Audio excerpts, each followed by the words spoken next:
Hello and welcome to the Computer Game Show. My name is David Turner. I'm here with Sean Bell, Hello. Matt Murray, Hello. and James Farley. Hello. How you doing, James? Brilliant.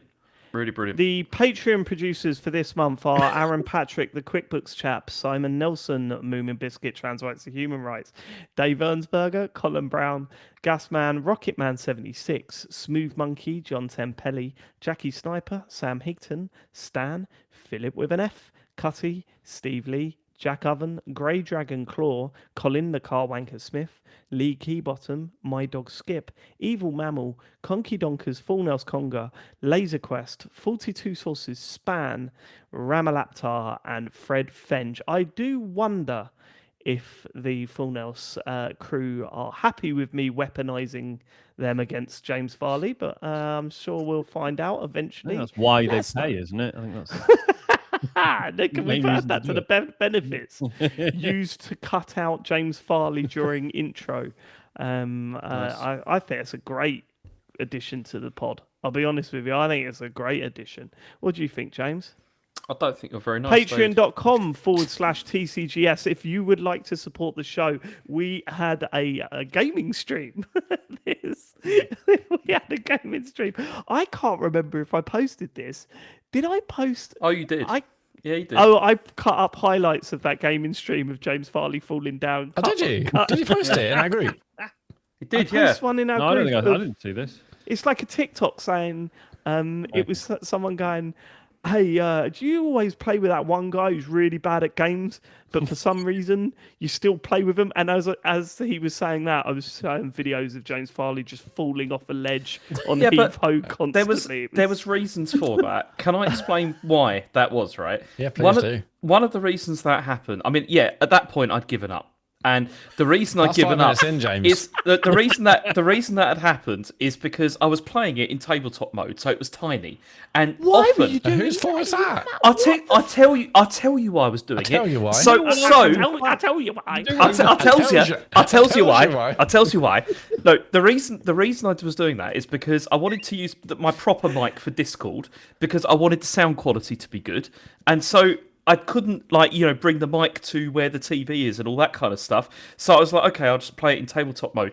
And the reason that makes it worse is because obviously it's tiny, but then often, when you're grabbing onto stuff in that game, often I was grabbing onto stuff with my hands, like with the the appendages, and then what was happening was that I couldn't see because it was so small whether I was holding with the left or the right, stuff. So you were grabbing your appendage, and it was so small. Yes, that's true. That is true. That is tell. understandable. But a couple of times we said let go of your right hand and you let go of the left hand. Though. So what does sight got to do with that? By that point, I had given up, and because I hate that game. I'm sorry, I just hate it. I don't enjoy it. I just don't. Really great time. We had such a good laugh with it. Yeah, you did. But yeah, it's Look, can I make a suggestion? No. Next time we're getting paid to do a gaming stream. Let me finish.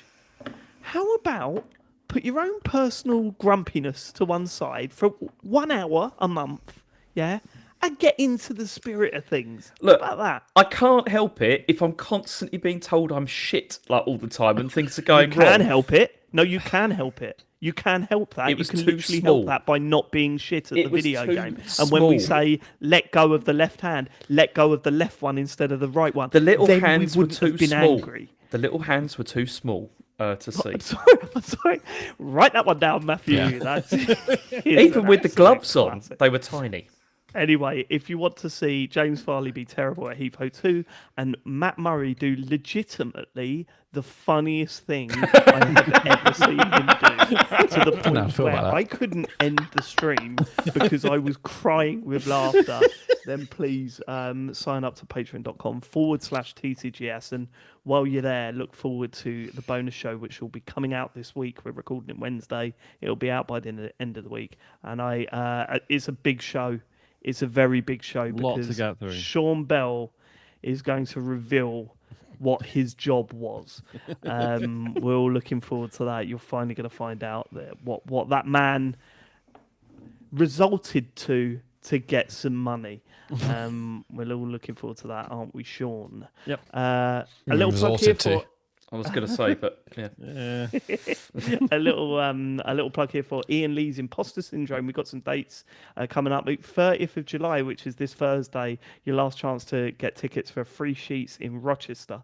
Come and see us on the 30th of July. That's Thursday. 14th of August is the Rope Tackle in Shoreham. 5th of September, Half Moon in Putney. The 3rd of October, Mockingbird Cinema in Birmingham. 28th of November, Northern Farm, Maidenhead. It's myself and Ian Lee. Ian doing a bit of stand-up, a bit of a walk through his career, showing clips from the 11 o'clock show, talking about Ricky Gervais and Sacha Baron Cohen, working with those guys, and all of that's followed by a Q&A where you get to ask your own questions. So that sounds fun, doesn't it? Go to ianlee.com for some more dates and for tickets. So come and join us there. That's it for the plugging. Let's get to the feedback. How hungover were we last week? Has anyone accused us of being hungover or weird last week, Matt? No, thankfully not. We weren't hungover. The World Cup's over now, so we can go back to normality, can't we? Yeah, it's just a fucking 4-year hangover to the next one now, isn't it? It's just us sitting there going, oh yeah, we should have won that actually. But we didn't. Why didn't you bring Saka on? Oh, let's move. Let's not do Yeah, it. I don't get that. Like, That why was save weird. it? Why? Thank God we rested Saka for the third place playoff. Bronze, that was a good game though. To be fair. Yeah, it was to great. be fair. To be fair, right, Poo in a Tin has messaged, I'm loving the Toast Condiment Gluttony show. I just need to add that I'm a massive fan of the anchovy in a toasty, and condiment has to be mayo and hot sauce combo. Keep on a good toast chat. I'm sure we'll be top of the toast chart soon. Can't wait for Toast of the Year from Poo in a Tin. I will say, mayo and hot sauce combo does sound pretty banging in a toasty. I've never tried that. I think I might get That some sounds excellent. anchovies and give it a go. I think Poo in a Tin might have 24/7 indigestion. What do you think about that? I've never had an anchovy. Have you guys? Yeah. I tried one once. Yeah, I don't- Nah, no. I'm not a fan. No. Oh, really? Are they not They're good? good in the Caesar salad. They're good in lots of things, but They're kind of like salty, right? Very they salty, taste- yeah. Yeah, I quite liked it. I thought it was quite nice. yeah, nice and salads. I can barely remember the taste, but I liked it. Sure. Write that down. Jot that down. The anchovy. One day it's one on my going on my bucket list. That have an anchovy. I'll try that. Okay. That's going to be a great bonus show. Maybe we should buy an anchovy ready for Wednesday night. And I don't want one Live actually. Now I've gone off the anchovy idea. tasting. My brother has tried that. You know the sort of what is it? That fish, the smelliest fish in the world. Yeah. Well, that Digivo can was stuff. mentioning it. Yes, it's Surstrom. Sir Stroman, yeah. My brother's tried that. He opened the can in front of me. It is horrific. Oh, is that the stuff Absolutely that you horrific. see in like funny prank videos Yeah, on the and internet? they Big try and waving eat it, and they're cars. like gipping the whole way. Yeah. Yeah. Do you know what was really weird? Did you see the one where all the professional darts players were in a car and they opened a can of it and they all just started throwing up over each other? And it's just like, you should be above this, lads. Desperate You're for content. famous for something else. You don't lot have of to do money. this. Like, PDC channel desperate for content out of season. Like quickly he does a smelly fish. We'll get Luke Little back on soon. Well, just do the Royal Rumble of darts. That's what we want. Like, that's what we're waiting for, isn't it? That's what we want. yeah. They've been teasing that for fucking years. They just got to do it now, I think. You know, with the music that comes out, fucking Stephen That would be Bunting brilliant, running yeah. down the thing, Would be very, very good. running towards the dartboard, chucking his darts, trying to knock the other player out. I love it. I've got to see that. That's going to be so good. Right, sorry. Yes. Push button Joe, dear TCGS, regarding last week's feedback, yes, I did forget about your heat wave, which may have coloured my perception of the show. To be honest, I sometimes forget that England is a real place and not just a bizarre parody, so you must forgive me. I can only speak for myself, but I'd just like to state I don't parody want of what? I don't. of itself, I guess. I think it's just like a big joke of a place now. I can only speak for myself, but I'd like to state I don't want TCGS to be a pure gaming podcast. There are literally thousands of podcasts that are exactly that, and they're all shit. I come to TCGS for the games, news, the views and reviews, but also for the dad chat, quips, and extensive whiteware discussions and hot takes, and also because I used to listen to Mid-Res. Anyway, good guess by Sean. I'm not in Australia, but the other one, guess or don't, it doesn't matter. Yours, congenially, from Joe Pushbutton. New Zealand, presumably. Oh, that's They're- why we they're got like- straight there. Have you? They're like The they're other a pairing, one. aren't they? Are they Oh, not? I don't know if they are. My mate. first I thought was don't- they don't like America. each other. I don't know why I thought that. Why See, America? I don't know. I just thought, okay, like big place in my like foreign listeners. I thought Australia, maybe America. I don't know. Okay. It could be. I mean, New Zealand probably makes more sense. Yeah. But we'll Talk see. about other gaming podcasts and not being like. Do you know? Do you know the one that's really pissing me off? Go on. The Button Boys. And I'll tell you why. Yeah, we're doing this. I'll tell you why. It's pissing me off. Right? Yeah. What they've done is they've looked at a gap in the market and they've looked at gaming podcasts and gone, well, none of these are funny. If we just do a funny one, we'd do all right. Yes, that was our idea 10 years ago. You can't just step in now. That was what we did. Get off our fucking turf. I hope they do very well. Very successful. Do we? Next bit of feedback. Oh, that's been fucking doing my nutting. We're the ones that are supposed to be doing a funny gaming podcast. There's Yeah, no step down. other room for that. We do. Pick on something else. Baking. Pick on baking. Do a funny baking show. That's... It's been done. Rob Knott, hi TCGS. I've been slowly working my way back through the previous Gotti episodes. I've only listened to 2025 episode 1. I only listened to the 2025 one when it came out. I'm up to 2022 now and plan to go all the way back to the very first. The dynamic of James gradually getting bladdered, slurring his words, and passionately or stubbornly making a case of games never fails to make me laugh. Please never stop doing this, James. One thing that struck me, though, is how much the games industry seems to have deteriorated over the last James few just years. turned into a tiny plane then.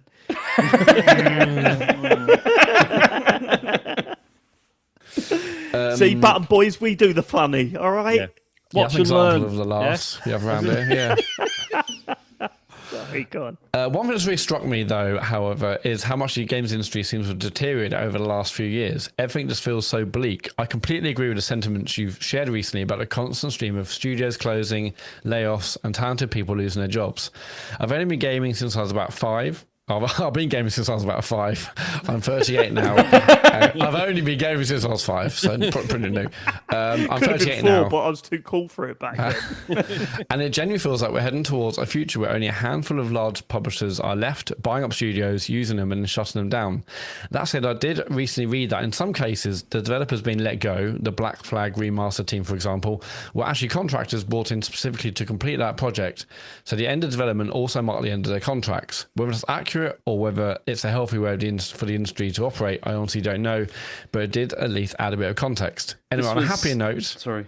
I was going to say, this was something that Jason Schreier brought up about the Xbox stuff as well, about how it's not just the people that have been laid off, through the massive rounds of layoffs, but also loads of support studios and stuff like that are not Microsoft ones are now, because all the projects have been cancelled, they've all lost out as well. And But they don't count as layoffs because they're just contracts coming to a close or whatever. They're just Yeah, and also pulled, yeah. And also, he said the worst thing about it is that a lot of those people signed NDAs, for like projects they were working on, and they can't even use them on their CVs, like the games they've been working on, because they're not allowed. It's awful.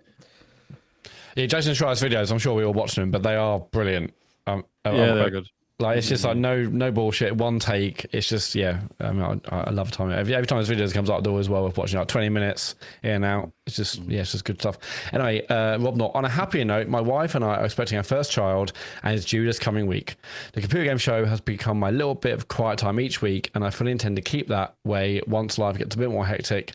Thanks for all the company over the years. Keep smashing from Rob. You're good luck with expecting that. 2 hours of quiet time a week with a baby now. Forget about it. It's tough, is it? Because you don't want to be one of those people that's like, fucking life's over. It's not. You'll be all right. But there will be an amount of time. It's just a different life. There's a transition with time. Less living. Yeah. Do you know what I mean? Don't worry about it. It's fine. Yeah. It's fine. It's fun. If anything, I'm loving it. I just want to go to the cinema to see a film I want to see, Sean. I'm watching all you guys go, oh yeah, we went to the cinema to see this, because it killed me. You just go on your own. I go on mine loads of times. Yeah, I went on when? In the just evening. in night time. They do 1 o'clock showings, isn't it? Surely you get to... Yeah, just go in the evening on your own. That's what I've done it for years. It's great. You don't fancy that? Just on the contracting thing and the shift towards more gaming companies using it.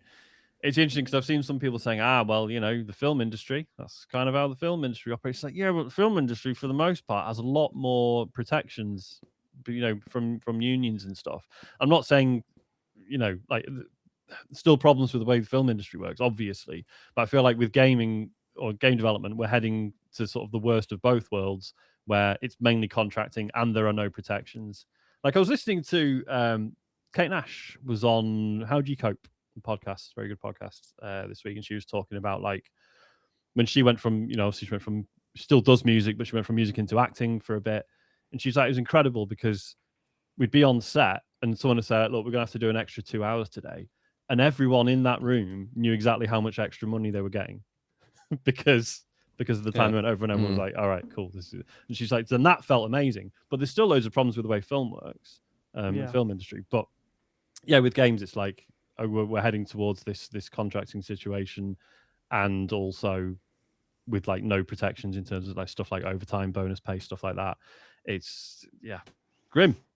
Yeah, I mean, unionize everyone, please, if you can. I think the biggest problem I've got with all this is that it's a trend at the moment. Like it's a massive downward trend, and it's scary. Like I think there'll always be indies, there'll always be smaller studios creating amazing stuff. And I'm not saying necessarily that Sony and Microsoft still need to be, firing on all cylinders, releasing game after game after game. But at the same time, it's like I do not want them to be buying studios and closing them down, because that benefits absolutely nobody. So it's something's got to change.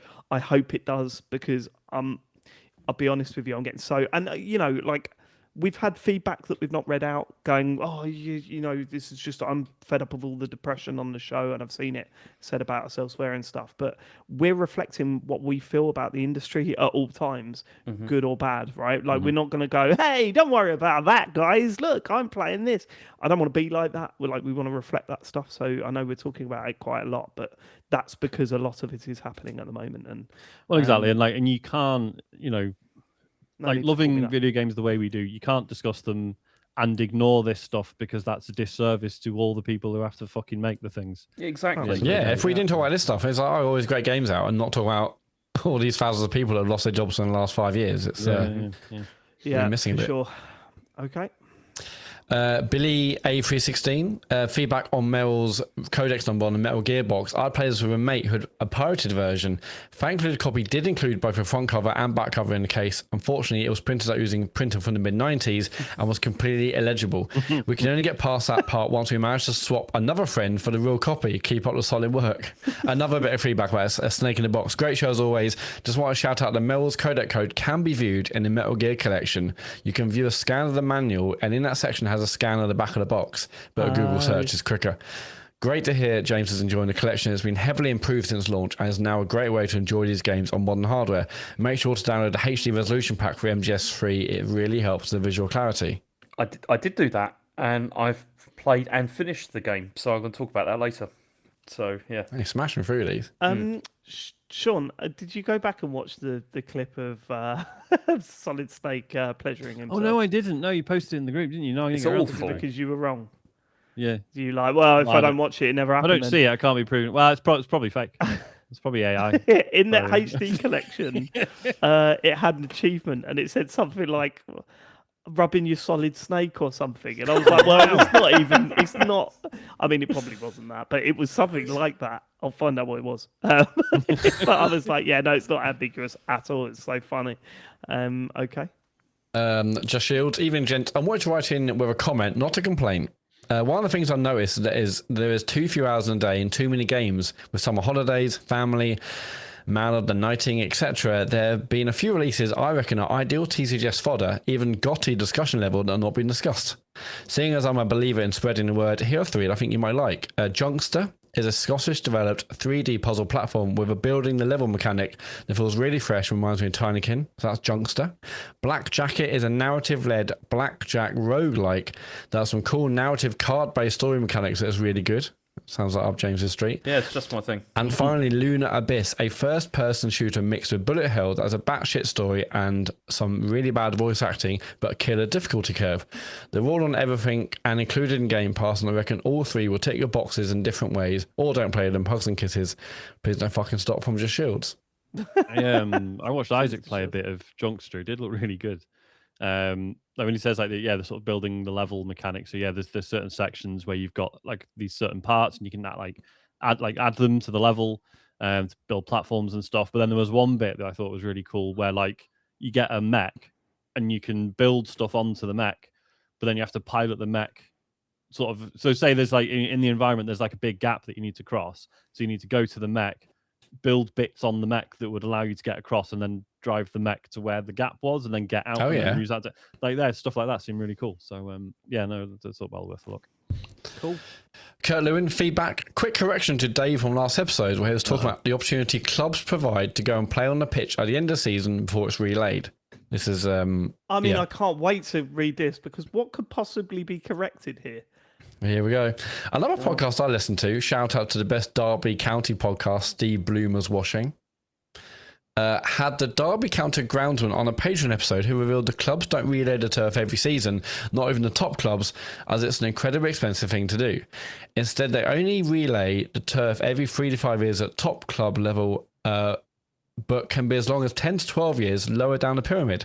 Instead, they basically regrow the grass at the end of each season which they can do and make it look like a carpet when you have no one touching it for 2 to 3 months between seasons. It's only towards the end of its life do you see seasons where it looks good and at the start of the season, but come winter it looks like a mud bath, not a bloodbath. Yeah, so 10 to 12 years, David, not every season. I think that is a very, very old mentality. It doesn't go like that anymore. Mill will literally post a picture of it without a pitch on every season, saying, "Oh, work's beginning." And all this sort of stuff. That's what they do I think that's a very, very old school way of doing that. I can't see it being. Derby County do it every 12 years, basically. Yeah, I know, but we're talking big clubs, Kurt. We're talking, the cream of Championship, British football, Championship. Third, missed out by the Premier League by 1 point. We're talking top level shit. As good as Premier League in many ways. Good as. Yeah, I'm just looking like Premier League clubs. They do it at the end of every season, pretty much. Like they re-turf it. James, are you going to argue with the best Derby County podcast? Yeah, I am. Yeah. Yeah. I think they're wrong. Oh, about that. I'm gonna clip that. they're going to be livid. They're going to be livid, aren't they? And he's a Chelsea fan. Yeah. Yeah. So he's excited for Henson joined the club and Welbeck. Anyway, Puritan is back. I'm no expert, but I believe James Farley's tone when reading out the news is the exact opposite of that corporate voiceover would require, unless they want to be edgy and cool and self-deprecating. Sony? James, here's a script for you to read. Do you want to read it in your way? Yeah, try and do it in the most professional, sort of corporate way that you can. Like it's I'm a cinema trailer. I'll try. Yeah. Okay. Hang on, I need to get into character. This takes a second. What character? Is this a Newshound character? Corporate character. Yeah, a corporate character. Go on then. Is this what you do at work? Yes. Sit down. Excuse me, I just need to get into character. A corporate character. Please write a corporate character down. Yeah, definitely. Okay, here we go. Meet the PlayStation 5 Pro. It's the most powerful PlayStation we've ever made, which is fantastic news for the 3 people who can actually tell the difference from 6 feet away. It has power, more frames, more ray tracing, and you'll still spend most of your time playing Rocket League, Minecraft, or that indie game with pixel graphics. Yes, it's expensive, but it's Matt Murray approved. But think of it this way, you've already convinced yourself you needed a 4K TV, VRR, HDR, and fibre broadband. What's one more questionable financial decision?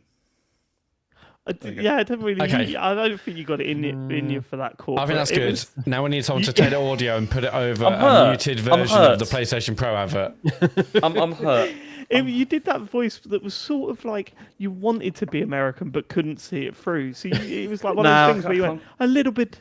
Yeah, he softened a few T's to D's. I don't know. Yeah, he did. Yeah.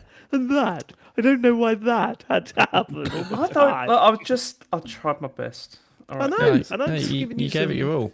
Yeah. some feedback, mate, which is what this is all about. Is that it for the feedback, Matt? It is, yeah. Go to tcgs.co to leave your feedback. Good. Let's get to the news. Something you're more comfortable with, James. Somewhere where you're in your element, not the world of corporate nonsense, the world of you sort of semi-reading headlines and sort of just regurgitating them on the pod. So let's go. I mean, yeah, speaking of corporate nonsense, angry PlayStation fans are proposing a PS5 blackout in protest of the disc decision stuff. So this is from Push Square, and it's been promoted by Does It Play? And can I read you the whole thing that they want people to do? You can. For this, right? So it says, for several years now, Sony Interactive Entertainment has continued to grow further apart from its fan base. Whether it's closing beloved studios like Bluepoint, pursuing a misguided live service strategy, cancelling fan events, leaving PSVR 2 to die, or being completely out of touch with the franchises players want to see return, PlayStation has never felt more disconnected from its community. Ending physical discs in 2028 feels like the last straw. We understand there is only so much SIE can control, but with decisions that are within its control, the company continues to mismanage the strong position it inherited from the PS4 era. There are so many issues with PlayStation right now that bringing back physical games would only be meeting players halfway. There is still much more SIE can do. We miss Twisted Metal, SOCOM, Sly Coop, SOCOM. Not the best examples. Not the best examples. No. Sly Cooper and Resistance. We miss PlayStation Experience. We miss Japan Studio. With that, we are calling on PlayStation players to participate in an economic and gameplay blackout from Sunday, August 23rd at 7 p.m. local time through Sunday, August 30th at 7 p.m. local time. Players can participate by turning off their consoles or logging out for 7 days. We feel that this period gives publishers and developers minimal impact while still giving players a voice. Hashtag PS Blackout. So, yeah, that's the plan. Do you know what I think about this? I would love for a consumer boycott to work and to be a thing. Like, I'd love that. I think, I think we as gamers, consumers of video games, could have such an impact on all of this if we really work together and committed to something like this. We won't. And the sad reality of it is that there's far too many people that would go, but I want to play. And, I'm not judging those people because I've been in that situation before where it's like, we should really boycott this for a moral reason. And you go, oh, but I've got it planned for Friday to play Call of Duty, and don't buy this game because this game is doing this and it's doing that. But I want it. It's not going to happen. And it sucks that it's not going to happen because I genuinely believe that this could lead to genuine positive change within the gaming industry. It just won't happen. There's not enough people to make a real dent in... There's not enough people that would commit to this that would make a real dent. And yeah, Louis P. saying there's been backlashes in the past. Yeah, there's been backlashes, but has there been one real movement like this where it's like, there's been a backlash to this, but a real sort of no one doing anything on a PlayStation platform for a week or two? That could have. That's not going to hurt them impact, enough. I think also, it would if enough people did it. Also, the Xbox One backlash was like one of the reasons why Microsoft backtracked on all of that was because of what Sony was doing. I think. More so than... and I think pre-order figures were coming in and, market research was saying that they were very much... But that was a little bit different in that the Xbox One, when that was announced, it was very much everyone going, oh, no, I don't want that. Fuck that. I'm getting a PlayStation. Whereas it wasn't like, we think this is a bad thing for the industry to do. Let's boycott it. Like, it wasn't like an actual... call to arms from the consumers. I don't know. I'd if this really got traction, I'd love for this to make an impact. I mean, it's a laudable attempt. Like, I hope that maybe it works. Maybe it will work. But I'm also a bit skeptical given how big the user base is and the percentage of people that are online enough to see this and to want to actually do it. It's I think a week is a. I mean, I think it sounds pathetic. I think a week is a big ask. Yeah, if realistically, what you're trying to do is just make a point.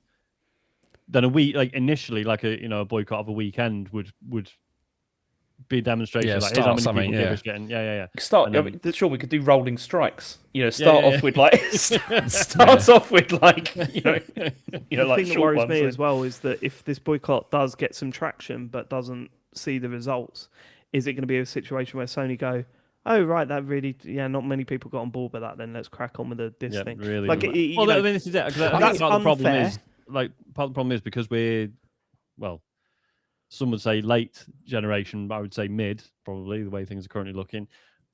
Sony would just be like, yeah, but look how many people already have PS5s. Unless you're going to upset people enough to go start selling their PS5s and buying an Xbox, which at this point doesn't feel very likely.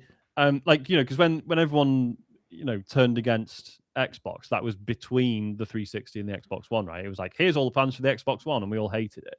Whereas so the it's PS5, very easy to switch platform. Yeah, the PS5 is already bedded in, and Yeah. there's already 100 odd million of them around.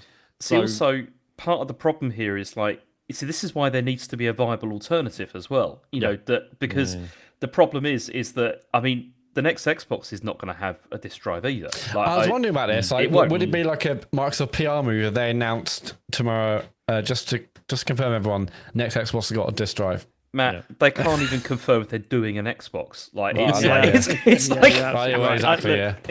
It's also they probably know that that wouldn't make a difference to them. I don't think it'll have a big impact. I mean, because ultimately they know how many people are buying disc copies versus digital downloads.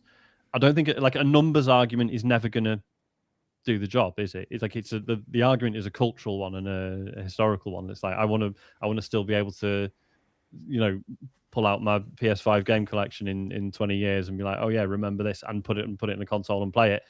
Yeah, that's not going to happen. You can still do that with NES games or whatever. You will not be able to do that with the PS5 stuff.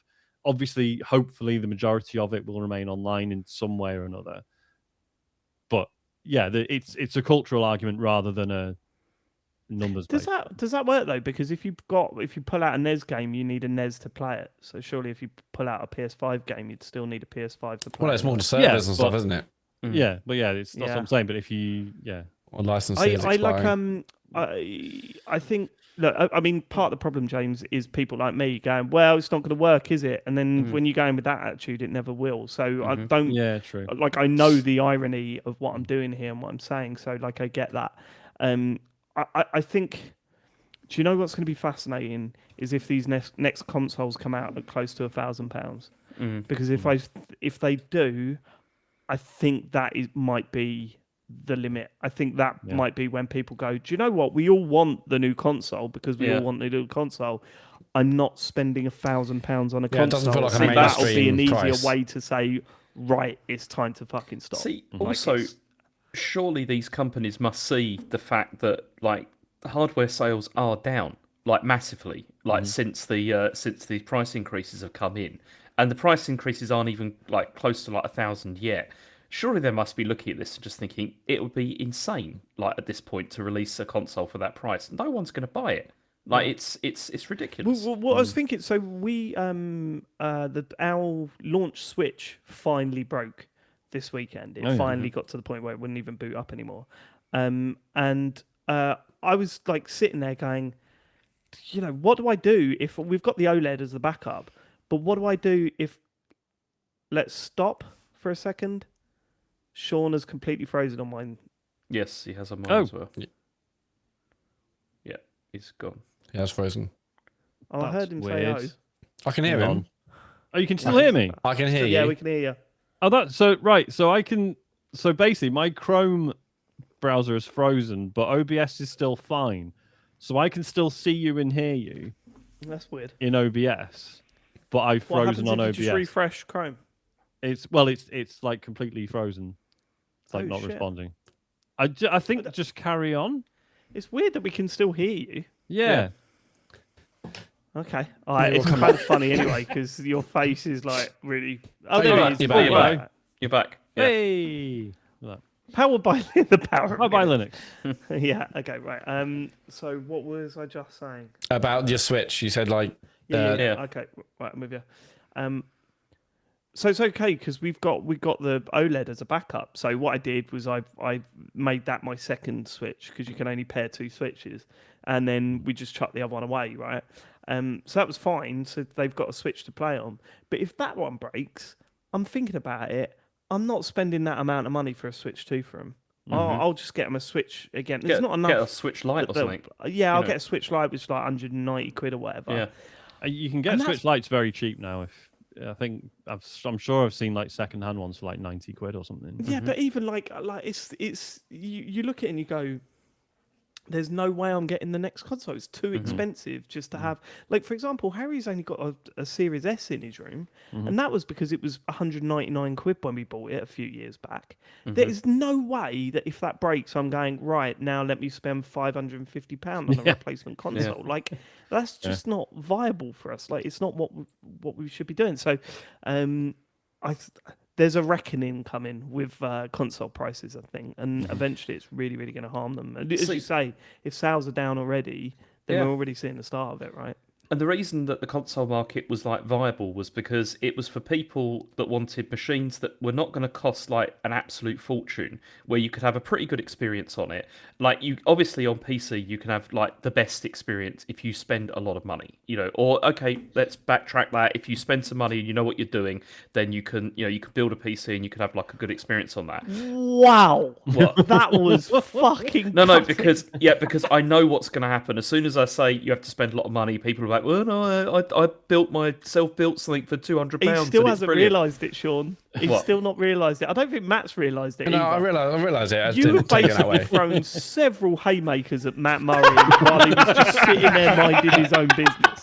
Let me backtrack. People that know what they're doing spending a lot of money on a piece. No, that was nothing. That was nothing to do with you, Matt. That was all to do with I looked at the cost and it was like basically 50 quid more to buy pre-built. Why would I possibly waste my time and effort and No, I was fuck it up just by doing it? I was myself? just imagining the feedback of people saying like, I built this out of potatoes or something, and it cost me nothing. And No, it but can do I think whatever. even those days are over. I mean, Louis in the chat has mentioned the AMD BC-250. More on that in a bit.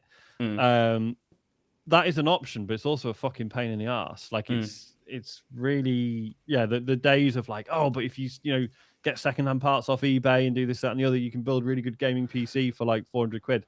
That feels like that's gone now. Yeah, But no, Yeah, I mean, that's RAM alone. Yeah, basically. exactly. Like, yeah. But the point I was trying to make is it's like, it was that consoles were like the slightly cheaper option, and you knew what you were getting, and it would last for, like maybe 5-6 years or whatever, and then you were good. And, that if that's going away and it's becoming that they are as expensive as PCs, it makes no sense, like at all. actually, we should go make a baking show, shouldn't we? Should we do a funny baking show? That would be that's good. what we do. Bell's Kitchen, come back. Yeah, Bell's Kitchen, come back. We could, we could expense all our bread. Imagine expensing your bread. Oh yeah, that's 20 quid a week. Are you allowed to? Are you allowed to do that though? Because then that's not for business use, is it? The bread. Well, if all the bread is, we'll It might talk about be. it on the Got pod. nutrition Yeah. out No, of I it. got- That's yeah, not. I'm That's talking not about business. I'm talking about the bread I bought for the show, so therefore Yeah, I can exactly. claim that. Yeah, were you mad? Has to be wholly and exclusively for business use, guys. Come Yes. on.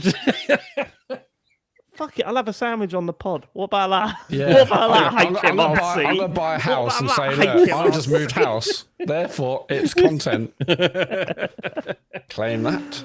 Okay. I mean, I saw this from Jason Schreier the other week about only 7 games have sold in the US. 7 games have sold physically, only 100,000 copies or more since the beginning of the year. So obviously you only have the data, and that feels Yeah, and as I feels say, crazy. and I That think- is indeed I the think- case. And I'm not saying Jason was doing this, but I think some people post that stuff as like a gotcha, and it's like, no, I know the statistics will bear out Sony's decision. It's just, as I said, it's not a numbers. No, because problem. the bigger It's the- problem is all about ownership and about accessibility and whether you're, and it's the sort that's- of thing you can get away with because it doesn't. Because to most people, it's not a problem now. It will be a problem in, as I say, 20, 30 years. Where you're like, fuck, man, do you remember them PS5 games? And see, you have if no way they- to access some of them.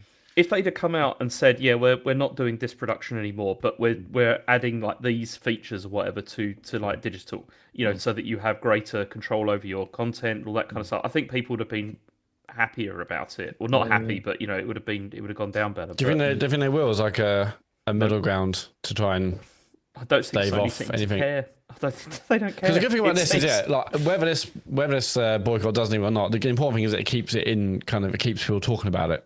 I think that's the most important thing. Whether this has a direct impact to Sony's bottom line or not, the more these are talked about, then to keep it in the news until maybe something changes. But I think if they're going to change, they probably would have done it already. And if at this point they can just keep waiting, and something else will happen, Xbox will release some bad news, and this will at some point just disappear.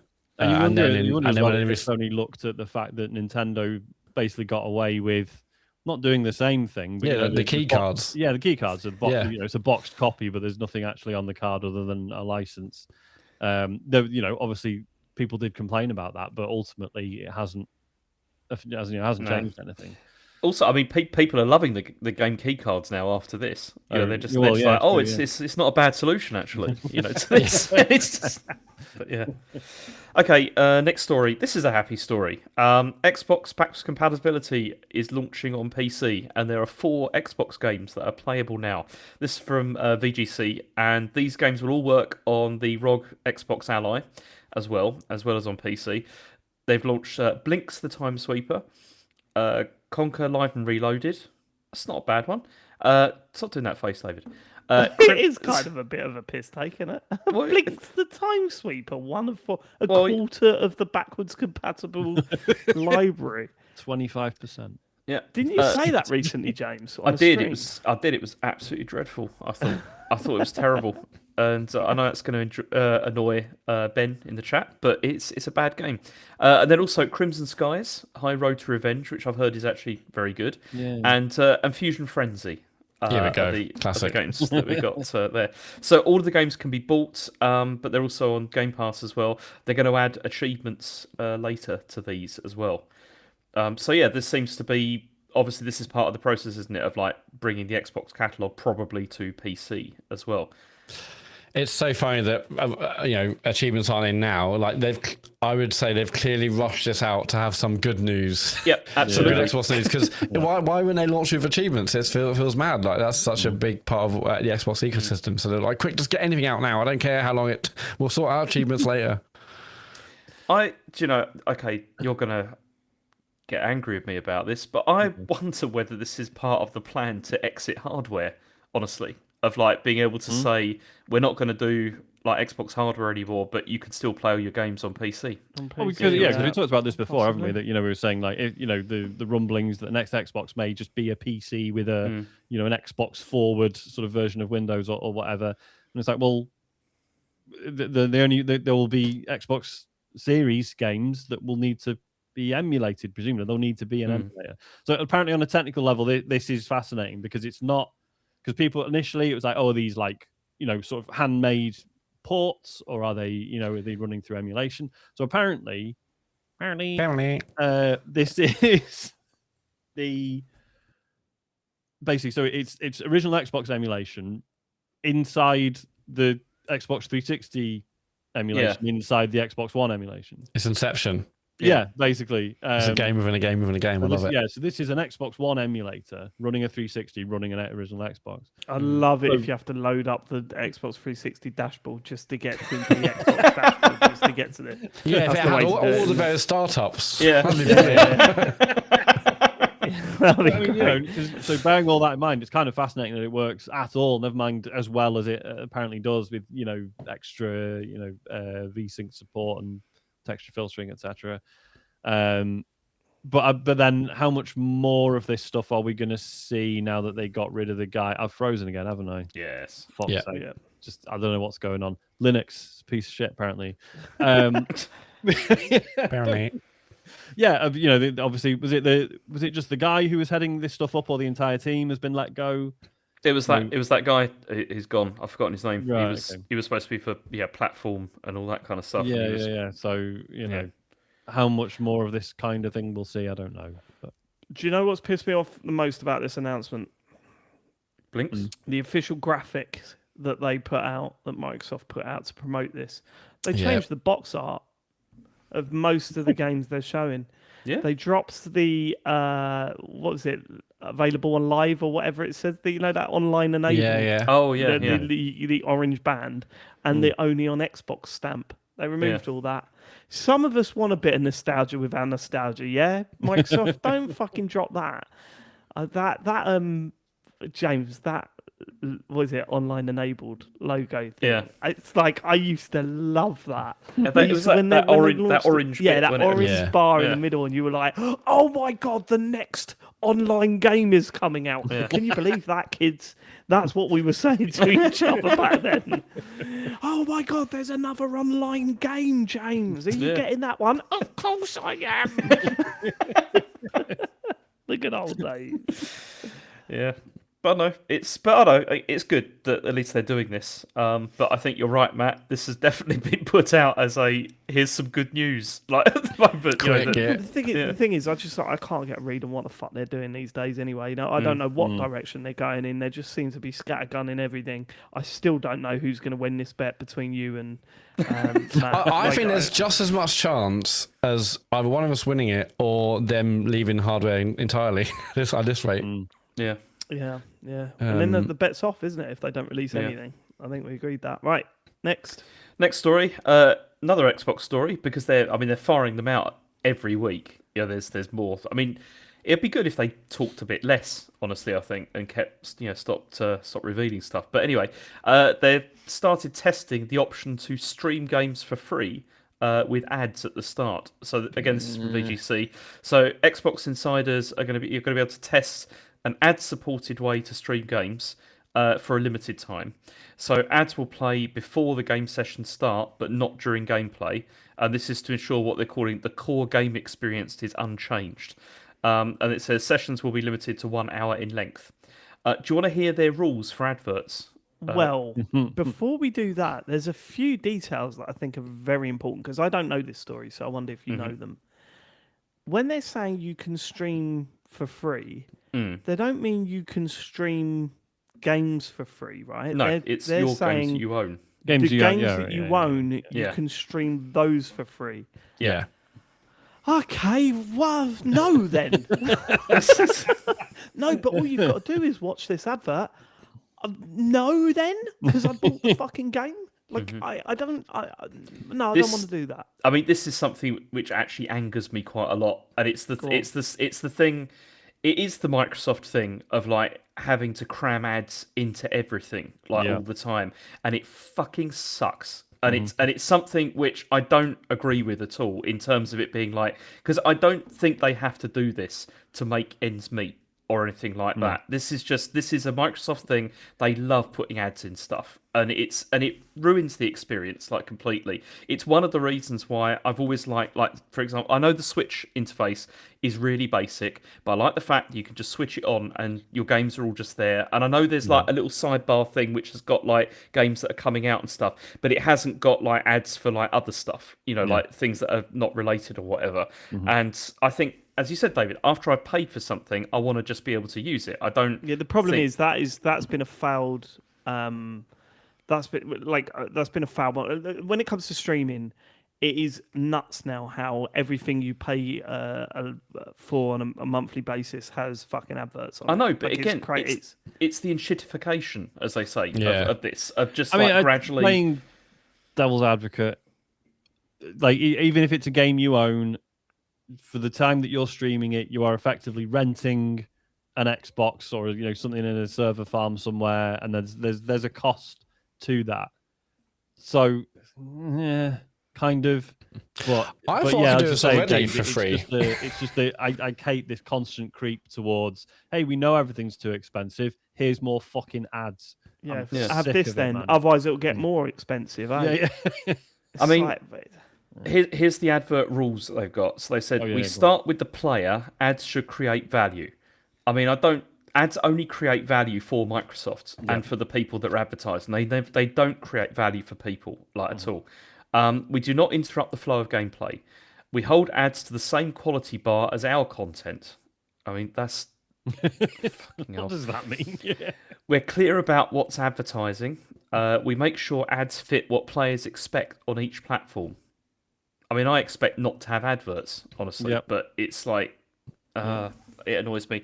But then there's the quote. They said, when done well, advertising can help lower the cost of access.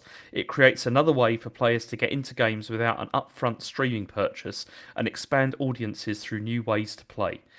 I mean, this does anger me because it's like with Windows, because I know that Windows has like adverts, right? Like you have like they started putting those into like the start menu and stuff. you can turn it off. I keep meaning it's to look insane. into this because I heard this a lot, and I believe everyone. I've never had adverts in my Windows 10/11.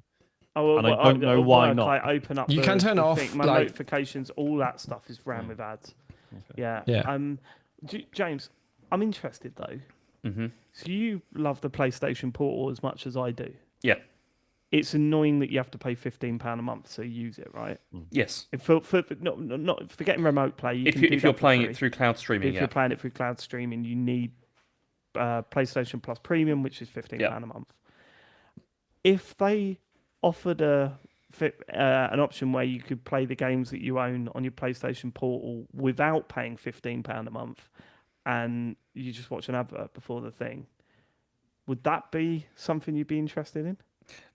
Because I'm wondering if the value of that is seen differently because we don't use Xbox streaming, whereas me and you use PlayStation streaming a lot. So how do you feel about that? Because I was a little bit pissed off that I know when I bought the thing, it didn't do cloud streaming, right? So I can't be that pissed off. I bought it not thinking that it could do cloud streaming. Now you can. It annoyed me the other week when my PlayStation Plus Premium ran out, and I was like, great, I've got to spend £120 to use that. Use that machine, yeah. Yeah. I mean, I don't know, because I think I wouldn't. Okay, I don't think I'd ever want an ad-supported version of this. Like, I don't think I would. And if it was the case that I didn't want to pay, then I'd just use remote play to my PS5 instead. I don't think I don't want ads in my streaming games. I don't think I'd pay. I'd way rather watch an ad and save £15 a month, but maybe it's just me. Yeah, because I think I would as well, because I'd just press X and then let it. It I'll depends take my how phone you for see, 30 but seconds what and bothers move me on, about move on. But that's the thing, right? Is that it starts off with like an advert, which is like 30 seconds at the start, and then a year down the line, it's not a 30-second advert absolutely anymore. right. I mean, I it's watched a like, movie on Prime on the weekend. It's up 3.5 minutes, but I mean, I was watching like, you know, the most recent series of like Star Trek, like on Paramount Plus the other day, Nerd. and I thought, okay, I'm gonna. Thanks. I need to, like, you know, I had to subscribe to it, and I went for the ad-supported tier because it was like €4, like €4.99 a month or whatever, and I was like, it's cheaper. And it was fucking awful. Like during like the whole episode, it was broken up like repeatedly by like unskippable ads that went on for about 2 minutes each time, and it totally ruined the flow of like what I was watching. It was crap. There's no doubt about that. Agreed. I guess in this, at least they said the ads won't be during gameplay, which again, 2 years down the line, maybe will be. Exactly. Well, this is it, because if this doesn't have the effect that they want, it's like, oh well, we'll just make the ads worse then. The one that still kills me, and it kills me because it fucking worked on me, was when YouTube were like, hey, we're doing premium subscriptions now. It's, you know, what I think it's like £15 a month, no ads. And I was like, oh, that's right. And they were like, oh, but we can give you a 3-month trial of it. And I was like, oh, sick. Yeah, I'll have that then. Did the 3-month trial. At the end of the 3-month trial, there are fucking 3 times as many ads on YouTube. Do you think that's actually the case, or are we all seeing 3 times as many ads? They went from like, you know, it would be 1 10-second thing before a video to like, oh no, now there's like 3 and they're longer and there's like mid-roll. And so straight away I was like, this is horrible. Here's my credit card. Like, it's like they fucking got me. And I mean, I would like to know like how or if that benefits creators, right? Are there people on YouTube that are like, thank you for subscribing to premium because I actually get a better cut or what? But I've never seen anyone say that, so I don't think that's the case. I don't think if only we know a popular YouTuber that could let us know if that was a we thing. We could ask, couldn't we? Who used to be on the show now. Look, this stuff isn't for us. They don't care about us getting grumpy about adverts being in it. You want to look at how kids are reacting to adverts at the moment because it is wild. Like, it is wild. Go on, because I've managed to poison Isaac against them. So right, so just like, they don't particularly like them, but they're not bothered. For starters, they try and work out ways around it, and if that doesn't work, they will just sit and watch the adverts, and it's part of their experience of watching. I've managed to, like, they've grown up with it, haven't they? I've managed to get Isaac to be and like, oh no, adverts, like he hates them. Yeah, and mobile games. mobile games. They cannot play a mobile game Yes. without a full screen game. Yeah, And for someone like Charlie, it is insane. Yeah. We get 6 to 10 requests to download a new app every day from him. Like, can I get this one? Can I get this one? And it's because he's playing a game and an ad for another game will come up. Right, And okay, he'll so do it's the works. little interactive advert, and then he'll request it. Like, it happens every single day. It's wild. So this is the problem, because you see the thing is there used to be like regulation with like advertising and stuff, like particularly like for broadcast media there was like pretty strict advertising rules. None of those exist online, because they're obviously because it's global and because it's international. It's like it'd be really difficult to manage that. But things have definitely got significantly worse with this, and it's awful.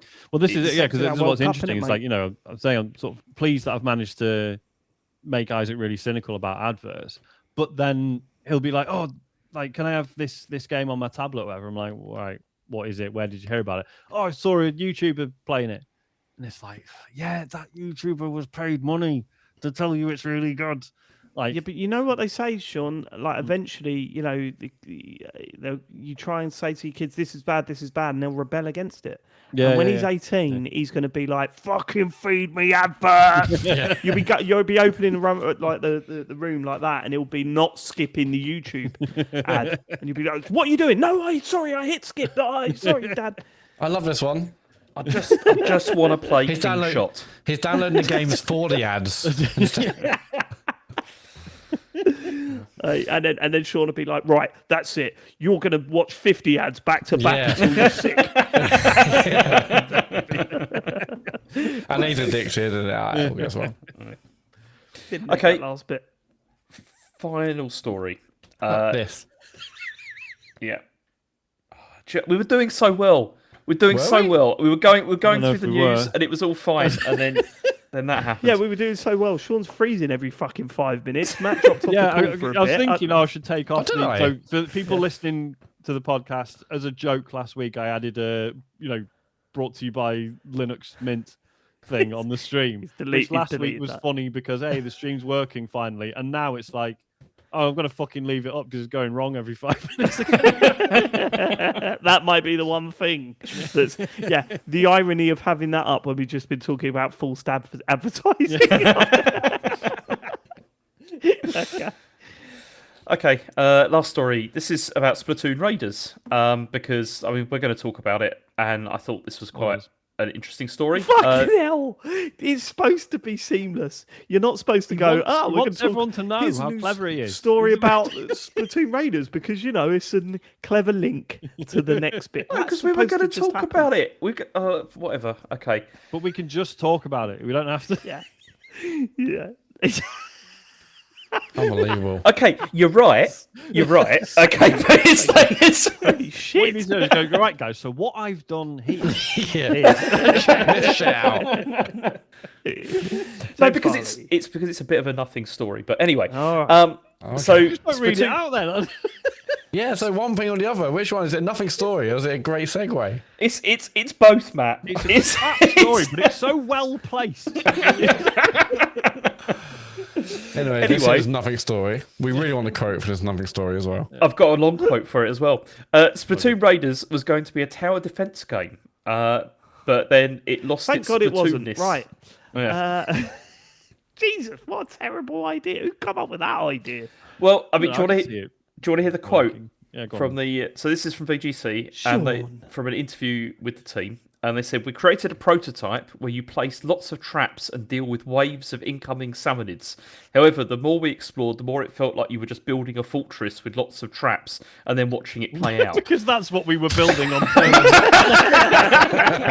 There's a salmonids See, the arriving. problem with Splatoon is that it felt like all you were doing was firing ink on the floor. Yeah. And really? So this is slightly different. When you say tower defense game, it sounds more like a horde mode with defense capabilities rather Yeah. than...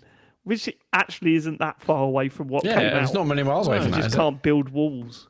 It says it didn't really feel like a Splatoon game to us. We think the intensity of the action is one of the game's key strengths, but when the core gameplay shifts to building a fortress and fighting off enemies, it becomes difficult to make the most of that strength.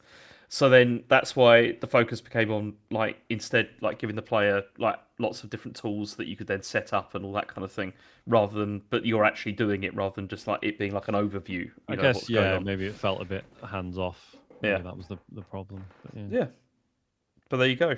That's how it ended up. I not lost being Matt that. for a moment. Then was that? Did anyone else lose him? Oh, really? Oh no, I No. don't think so. Right, okay, it's me then. Jesus so Christ. I'm gonna just What is this? reload. It's one of those, mate. It's one I'm of gonna those. reload Maybe just mine, the yeah. internet's bad. Maybe that's what's happening. Yeah. Oh, no, I've lost Dave. No. He said Yeah, he's no, leaving. He oh, said he's he's- leaving. okay. It's on here. Missed that. I mean, should we all leave and come back? Is that worth doing? Just Well, to see I if don't it know, appears if to it was be just Chrome, me- which is the problem, because that's what happens when you use an operating system where you have to use terminal prompts to install the web browser that you want. Ah. Well, no, but would that be affecting mine and or Dave's? No. Mine's was definitely. It was just definitely my end because no one else was losing you. It was definitely mine, and you Okay, weren't okay. dropping from the. I call, think we're so all it's- right, and the freezing on mine is Okay, cool. fine. Right. I'll just make sure I look really handsome every time it does it.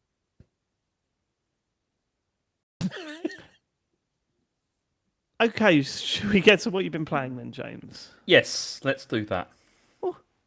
Well, I tell you what, James, it's quite a coincidence because we've been playing Splatoon Raiders, and you just read a news story. That is We- brilliant. That's It is. mad. Yeah, It is brilliant, isn't it? Like it's really good. It's the same There's- subject. There's this nice flow into Yeah. Yeah, what again, we're- if something was to interrupt that would be a So real shame, natural. wouldn't it? Such a natural segue. I've got some flow later. Have you? Right. Okay. I kind of ruined it. Time then, for the didn't ya? flow now. We've all been playing Splatoon Raiders, except for Matt, who has been too busy this week. Have you, Matt? Is that I just I saw not this and committed I to thought it the looks podcast okay. anymore? Got other things going on in your life, have you? Busy. Just Hanging out. well, Do you, I mean, yeah, Matt. Do you just hate Nintendo? Like first No, Star I mean, Fox, now this. I really enjoyed the campaign of Splatoon 3 and what more that. And I did watch a video of this and it looked really, really good. I just didn't think to. No if it was like Rhythm 10s Action, or whatever, but no or Rhythm 9s, I would Paradise have jumped either. out. What's that? Rhythm Paradise, you didn't play that either, did I you? did play that. Oh, did you? How much? So like 3 hours. I played it. You so should I mean, we have said literally talked 20 about it on the quid. pod. You should have said 20 quid then, mate. You actually fucked it, right. Splatoon Raiders is a video game released by Nintendo on the Switch 2. Look, Sean, James, and I have played it. I'd like to know how much of it you've played because I've got no idea. I did see you both on it over the weekend, but what sort of where are you up to, James? What level are you? How much time have you put into it?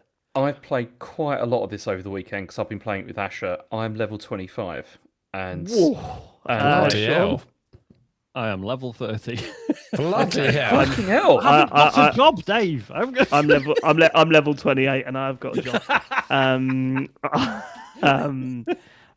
Okay, so what is Splatoon Raiders? We all know Splatoon, that wild concept of octopi spitting ink all over the.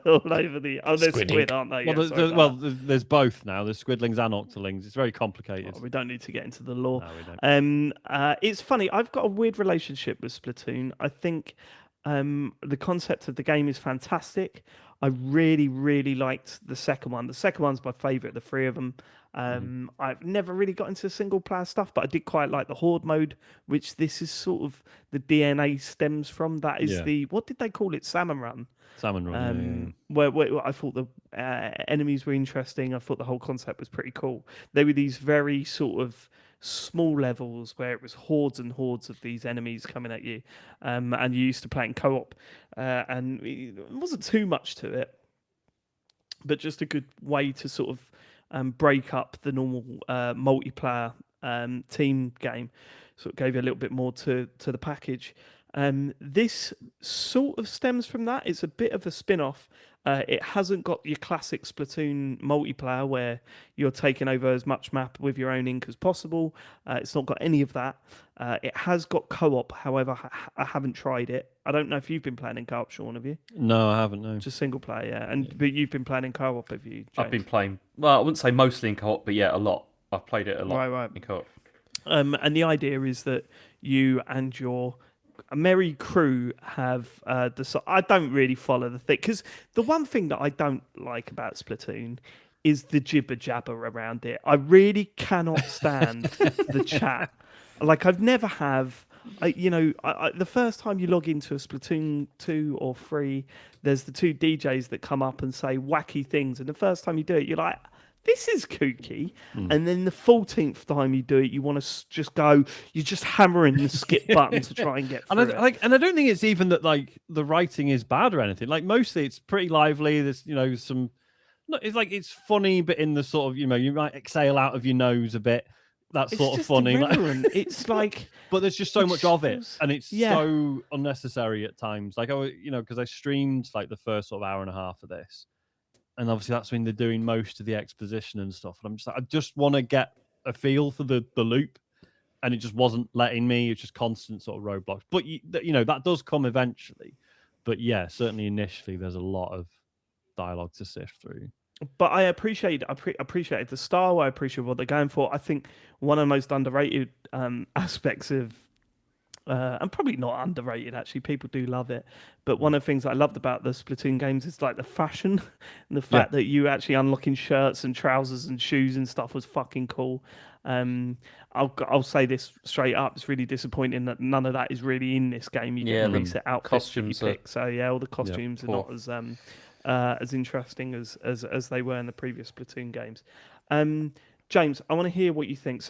Sorry, before we do that, let me just finally explain what Splatoon Raiders is. It's essentially a looter shooter, but ultra simplified, right? You are not in here picking up different types of loot and deciding on the fly what you're going to do with it.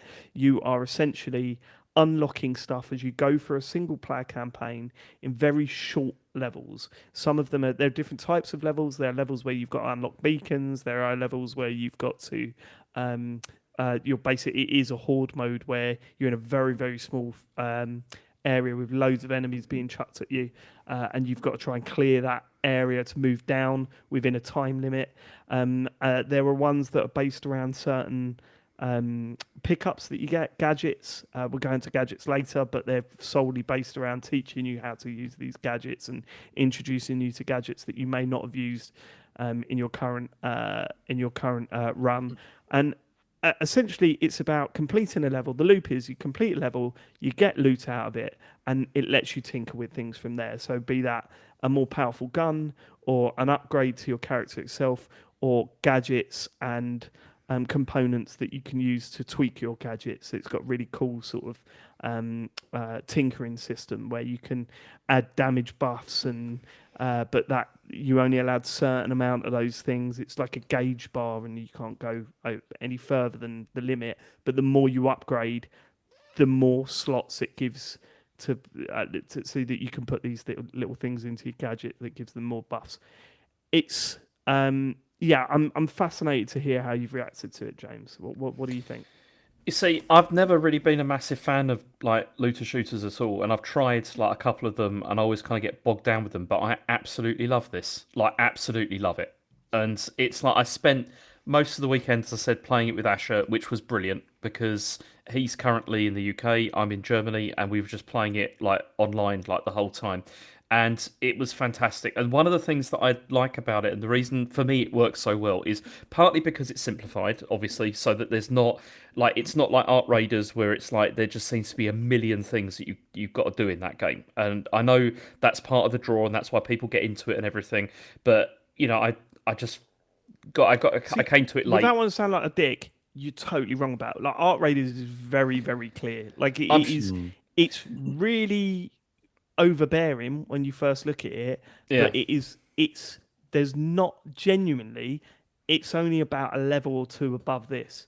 Maybe it's a little bit more above this. Like this is very simple in terms of the loot you get, but once you get through, and it should be said, you have that overwhelmingness at the start of this as well, don't you, James? Like when you first start, it's like, there's this guy here and he does these bits, and then I think the first hour of this is not brilliant, I don't think, because it's very tutorial heavy, and there's a lot of dialogue which isn't great, and there is like a lot of things that you got to get your head around. But then once you do, it's very straightforward. But the reason that I like this more than I've liked any other like looter shooter is because each mission I'm undertaking, it's like minutes long, or like tops it's like 10 15 minutes. Like that's like it never goes that's over 15 that's the minutes. top end.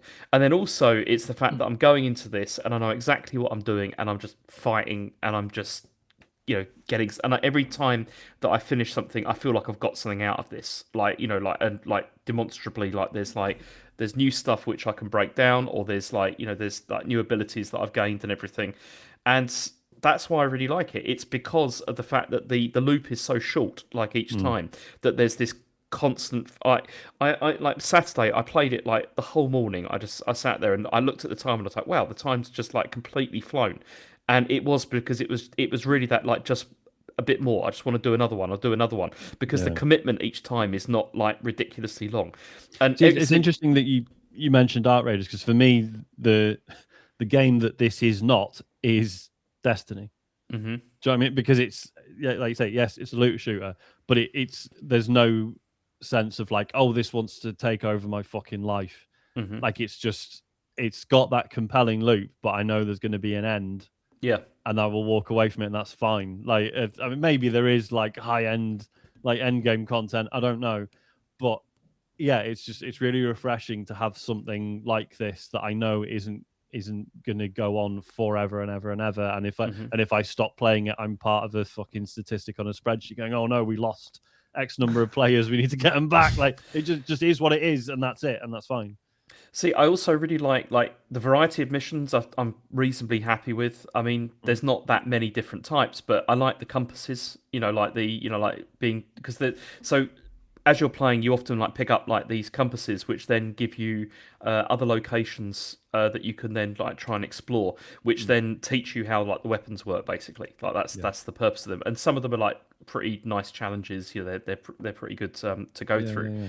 And but I mean, the only thing that I think is a bit of a shame, and maybe it's because I'm not near the end of this yet, but the level design is very basic. Like the stages are not terribly interesting, I don't think, and it's visually as well. Like Dave was saying, like the sense of style from Splatoon 1 to 3 was so strong, and that is entirely absent here, pretty much. Yeah, I mean, you're talking stage design, look.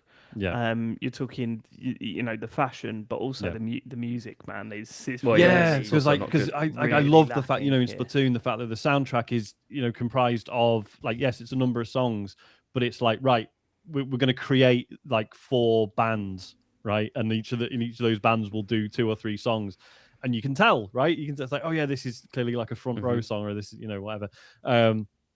And I used to love that. Whereas this is very much, it's the Salmon Run music. Yeah, it's the Salmon Run stuff, which is dreadful. Yeah, like it's kind of funny, but it's objectively bad, I think. Yes. But then the thing with the level design is it hasn't bothered me because of the fact that everything is so frantic and so sort of like intense that I don't care. Like, it becomes it doesn't really matter, because the enemy designs in these I think are brilliant, and like the way it like just chucks out these massive things just them as well, like at you at once. I just find what's your favourite? Because I bet it's my favourite too. I like that one that comes out of the ground. The one that like just like the little bobber floats around then. And then I hate that one. I quite like that one. Really but my favourite, it will always make me laugh. The dude at the back of that long fish. That's all like. Do you mean with basically? Yes. So there's like this big mechanical fish. This was in the previous one as well, right? Yeah. Like in one of the salmon runs, but it's like this big long fish. And you see this, it's like a fish or a dragon or something. It's snapping at you. It's like this metal thing snapping at you. It wouldn't be a dragon. It's Salmon Run, isn't it? It'd be fish. And it's sort of snapping at you. And then it's got this big long spine. And from that spine, it's just dripping down ink, like loads and loads of ink. And it's really long and it's coming at you out of nowhere. You're like, fuck. But if you run around to the end of it Yeah. Oh, it's called a steel eel. Okay, right, Ben. Okay, yeah, it's an eel. But if you run round to the end of it, there's this little dude on the back, just like all happy, like driving it along, and you go and take him out, and the whole thing falls apart. Yeah. It always makes me laugh. Always makes me laugh when I run back and see him just bobbing along on the back of this thing. That enemy, and I'm not. That enemy scares me. Actually, I don't know what it is about it. You've got a thing about the water. It's that. And it's the same as in Gears of War. There was a similar kind of enemy that was like a centipede thing. That was like, I remember that. And that scared the hell out of me as well. It's something about these long things that are like moving inexorably towards you. You must and it's like hate going to the toilet.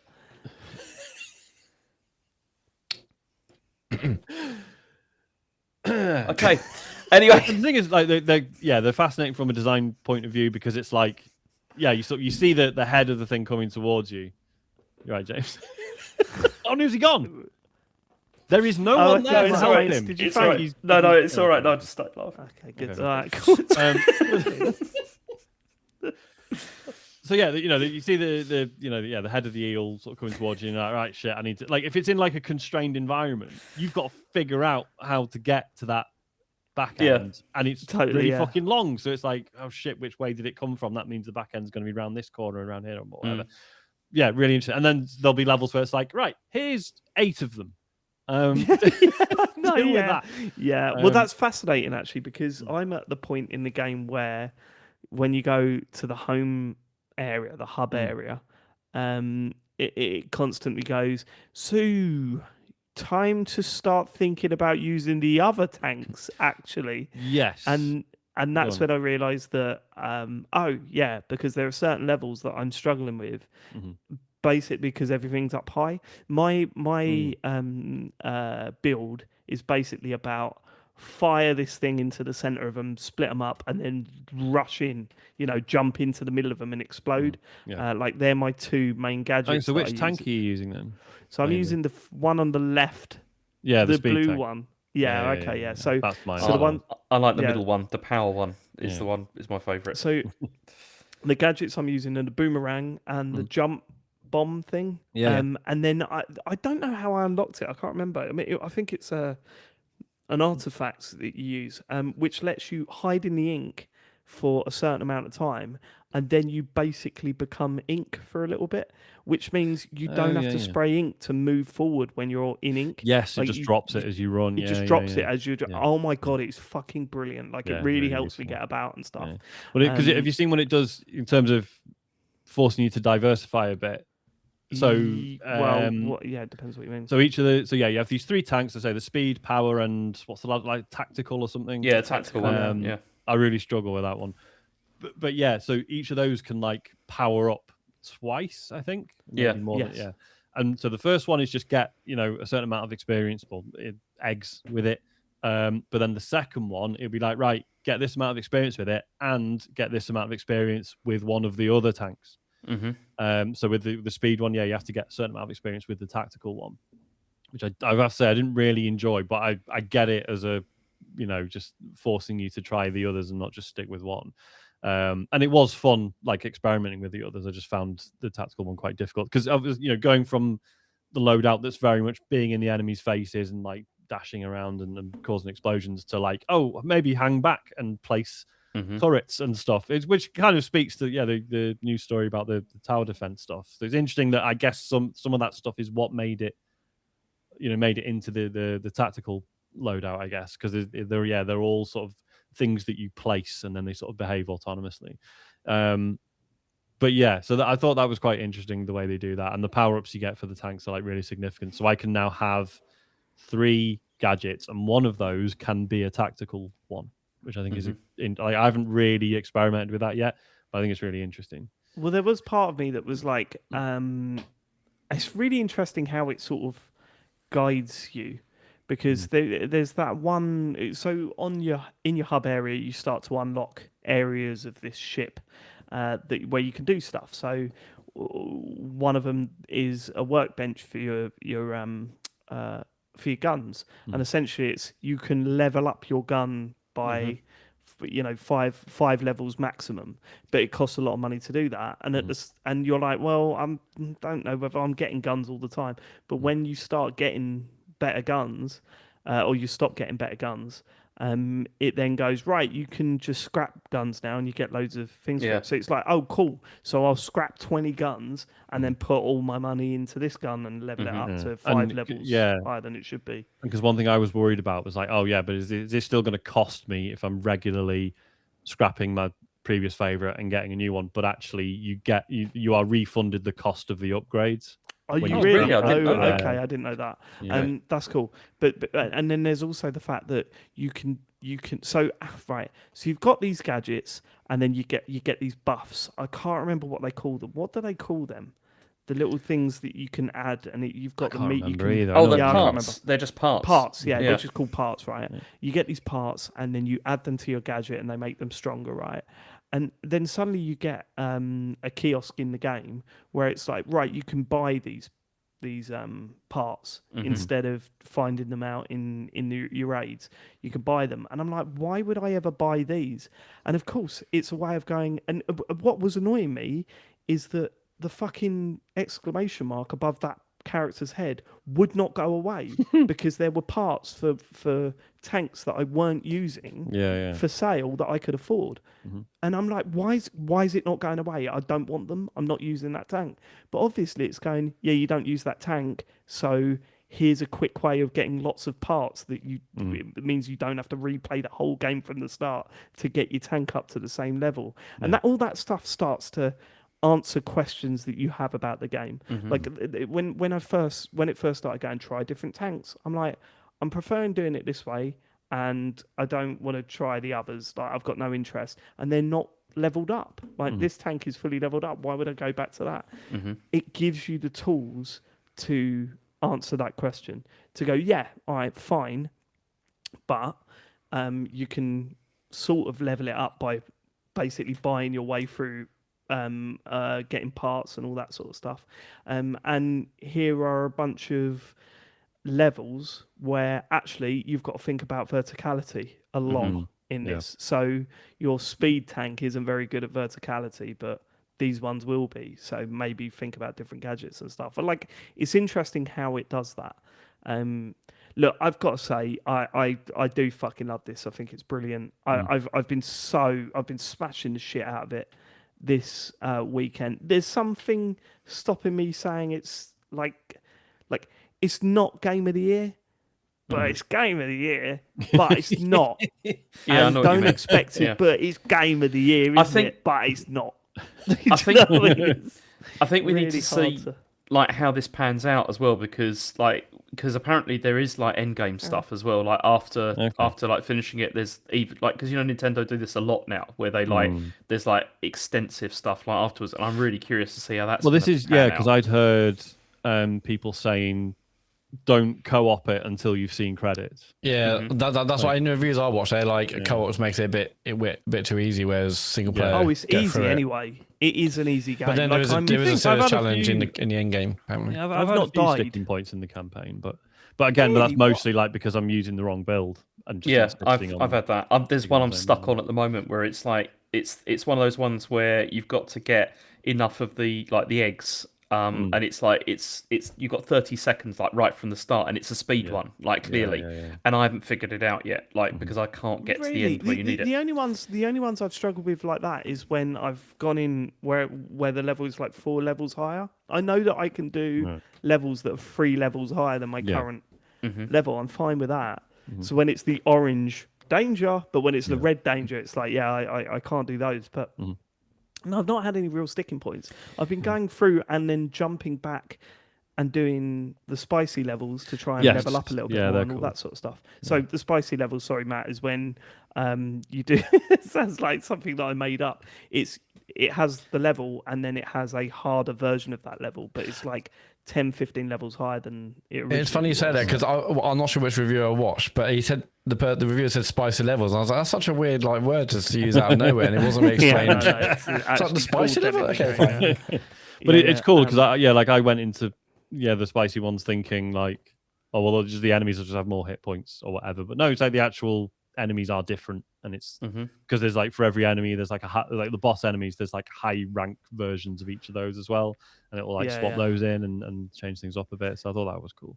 And there's also, it has the same thing as I understand with like most like looter shooter stuff, where like it has the with all the monsters and stuff, like how you can after you've like defeated a certain number of them and stuff, you get like you get like bonuses and stuff for that as well. But some of them are ridiculous. It says things like destroy like 9,000 of like these ones like over the course of the game. But that probably will happen. So where is this? Where are these little challenges? They're in the there's at the top of the your ship Base thing. at the top of your base. There's like a room where if you go there, you can like read. It has all like the lore stuff and all that, and who cares? Well, But it also has the dude at the top. You talk to that dude, and he's like, "Here's 5,000 coins because you've met more salmon or something." exactly but there's like a monster compendium as well and it has like it shows how many you've killed and like how many you need to kill to like get to get like certain bonuses and stuff, and which is pretty good. Check that out. I only go up there to do the crane game. Because Do you like the crane game? Yeah. Okay. Are you, sorry, it's David Turner you're talking to. I've spent way too long on that crane game. Way too long. Me and Charlie just sitting there trying to get the orange barrels. Have any of you played the arcade games as well? Yes. I've done the first one. I've done the mine one, but I haven't done any of the others yet. Yeah, you can buy an arcade for your ship. Yeah, and it's like, and they're like these like little sort of like NES style games, basically. Using like Splatoon squids and stuff. Which is quite nicely done. I can't really be asked, but they're not bad. No. The space in general, and I know. No, hold on. Before we move on, why the fuck? What's your problem with the fucking crane game? I don't know. I think the rewards for it are just not that good. Like for the time you spend on it, you'd be better off just going into a level and shooting some stuff. I was absolutely blown away when I realised that you didn't have to drop them on your ship and run down and shoot them. You could just fling them at your ship and they explode and you get the rewards. Nice. Didn't know that. Yeah, that's good. Yeah. I mean, so this sort of floating base that you have. I know, like we already knew because when they first showed this off, it was like, oh fuck, is this going to be like fucking Valheim or something where you're like building, because you're like the mechanic or whatever. But, you're gonna be like building your own base like bit by bit. It's like it's not that at all. Like yes, there are upgrades to it and stuff. So we already knew that. So I don't really have any feelings about the place. I think what is cool is as you travel around the map between levels, when you then go back to the base, as you look around, you can see the islands that you were just on.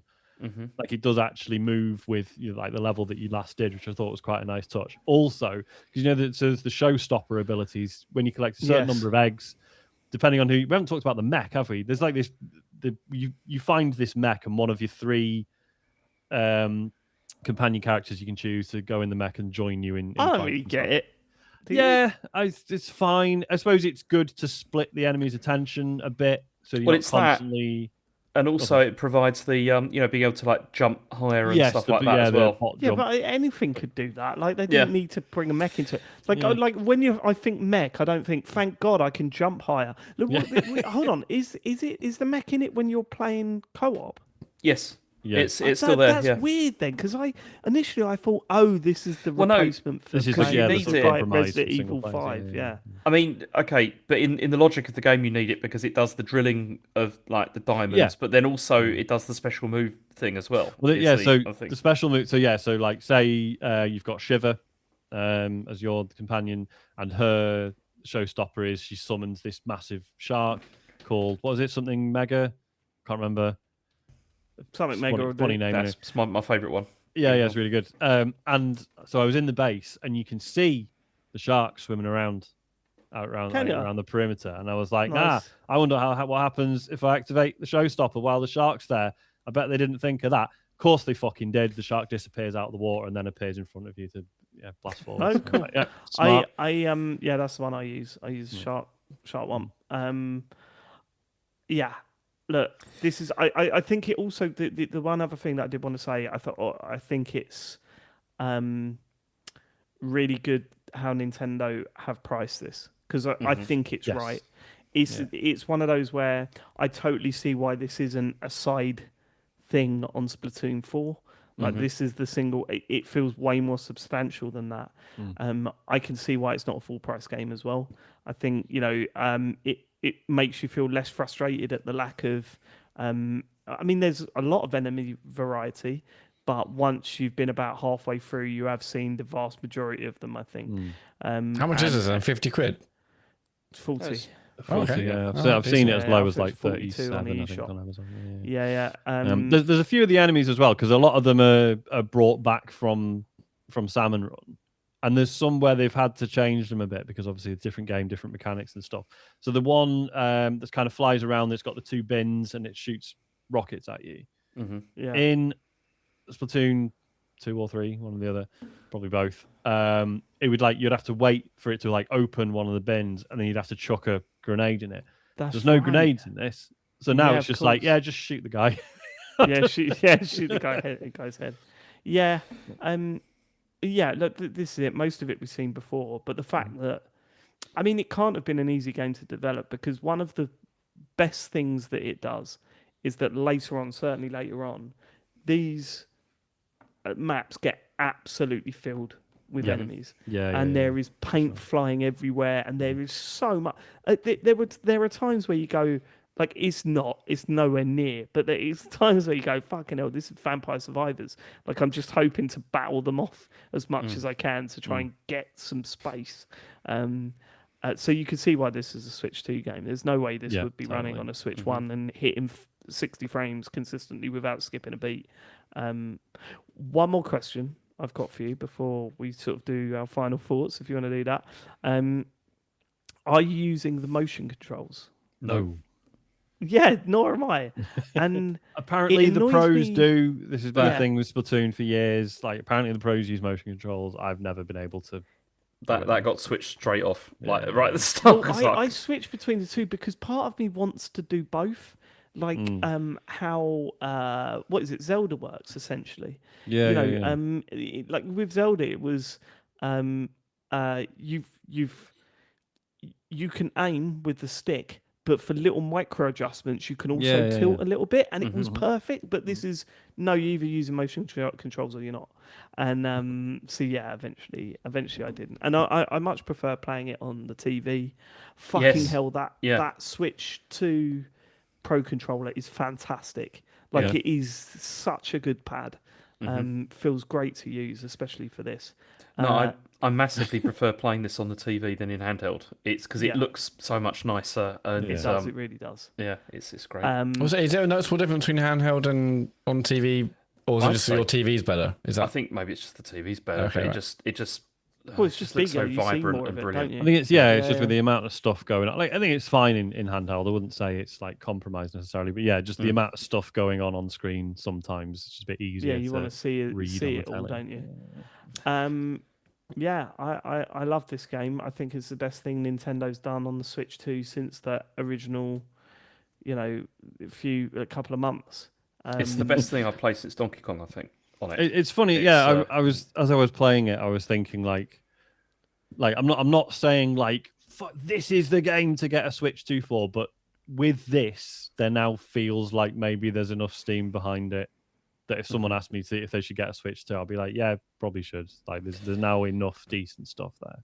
I mean, also, so you're looking at 3 big Nintendo games, right? That feel good on the Switch. Obviously, there's more, but I'm not including Metroid. I'm not going to say get a Switch 2 for Metroid. Definitely not. But definitely get one for Donkey Kong Bonanza, Mario Kart World, and this I think is worthy of being mentioned alongside those games for sure. I mean, also, I really want to say the co-op. I've had such a good time playing it with Asher. It's been so good. Yeah, because I do want to play it with Isaac, but obviously, I mean, we're fortunate enough to have 2 Switch 2s in the house. But part of me is do I really want to buy a second copy of the game?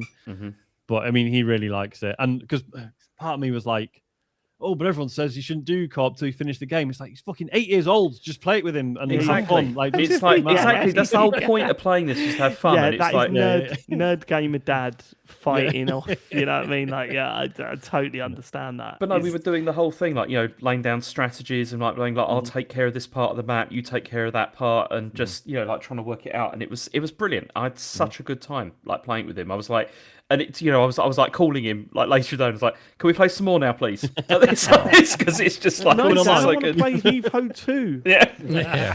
No. Good. I'm glad. That does sound good. That does sound. Maybe we'll pick it up. I mean, but really, really good. Okay, but you think even single player is fine? Just play, even if you just go play it on your own. I've only played it in single player, but I definitely would want to play multiplayer with you, Matt, because I know you don't like playing video not with me and games James. Yeah, no, I would, but it's like we you've should. got your own You thing remember, going on. Dave, when we played, like me and John played? Was it the first one, second one? Yeah, Salmon well, it Run, wasn't that was Salmon Run. Salmon It 2. was multiplayer.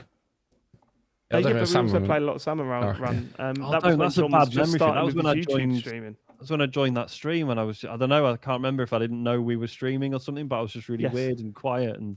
Yeah. It was when John had the catchphrase "Tap that B." Oh my god, yeah. Yeah. God. But still, fun times. I mean, if you get it, Matt, we should. One of us went on to bigger things. We should do a stream, Matt, if you get it as well. Yeah, because I did. When I watched reviews, I was like, "This would work great, surely as a TC disc." It's 4-player squads, isn't it? I was going to how many people is it? Is it 4? Yeah. I think it might be 3. No, is it? Is it 3? Okay. Maybe it's 3. Maybe you're right. Either way, sorry, it did look good. Did look good. Have a look. But yeah, no, we'll smash some of that for sure. I'm well up for playing that in co-op. Good game. Good game. Very good that. game. I wasn't going to buy it. John talked me into getting it because he said I think I like it, and I'm glad he did really because I might stop playing it. I've promised to play Halo through with Harry. Oh yeah, I'm well pumped. That's out tomorrow, isn't it? Yeah. Yeah. So it's 4 players. Yeah, we'll see. Oh, it is. Oh, can it be free? Yeah, I'll be on Halo now. Right. Okay. James, do you want to go through your games next? Yeah, because I've played Metal Gear Solid 3 and finished that because again, not a very long game. It's also not as long as I thought it was going to be. Didn't enjoy it as much as Metal Gear Solid 2. Like I really didn't. This is the one everyone says is their favourite. So yeah, and I know why, because it is a much better marriage of like the action and the story in the sense that you don't have like the constant codec like moments, and you don't have also the story makes a lot more sense as well. I'd say like it's reasonably well put together, but I found some of the stuff in it, I found it annoying. I found the camouflage stuff irritating, because of having to go into the menus all the time to change it, like whatever you're doing.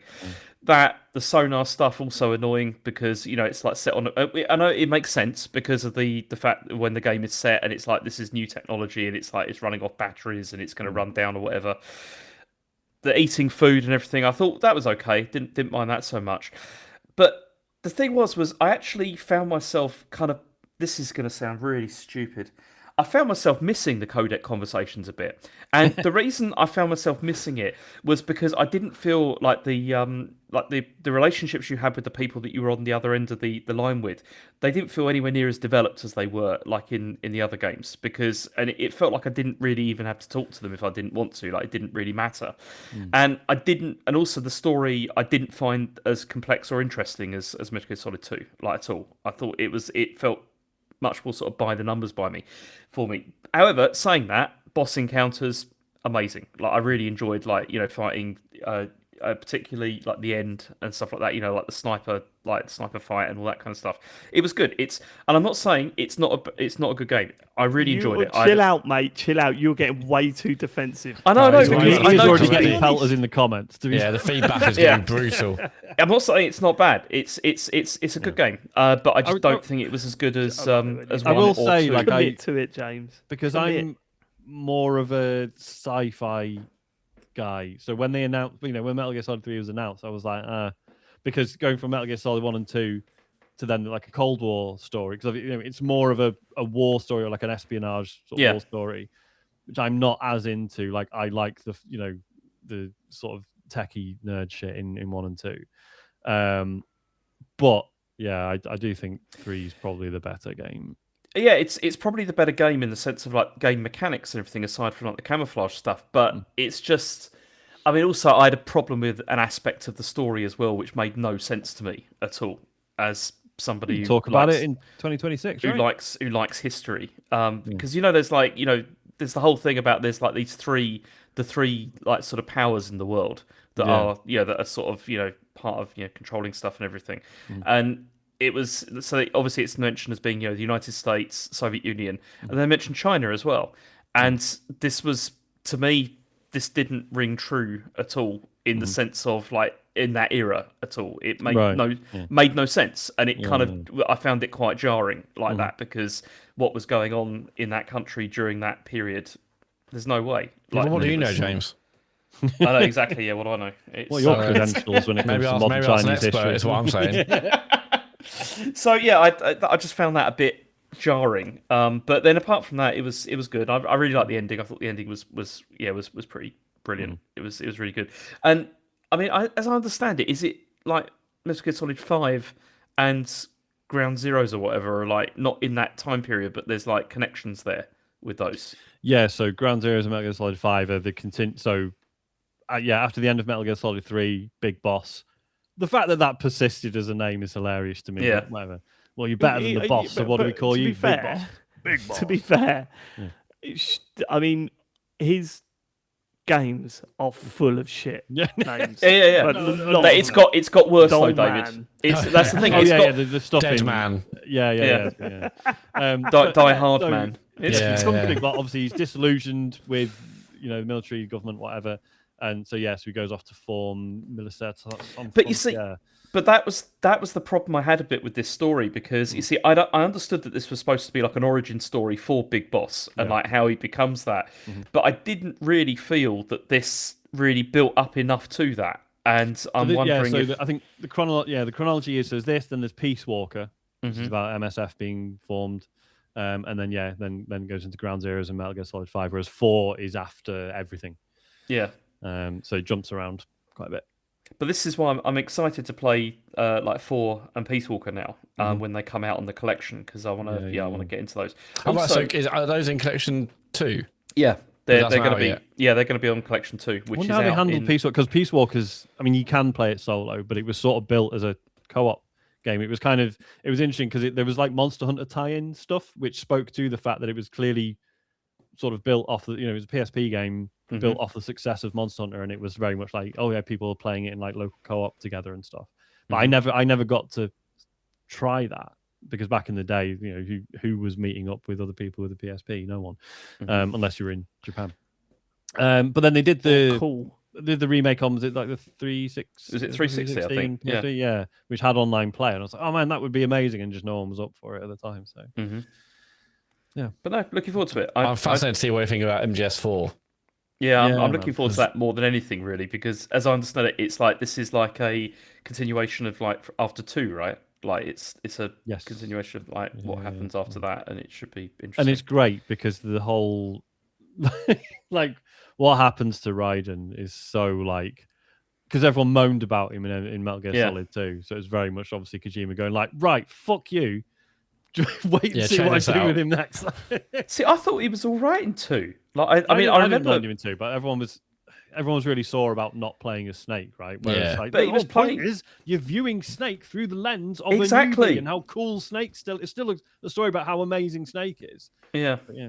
And also, like seeing it from that other perspective, I thought was really good. And then also what happens to him and what you find out, I thought it was great.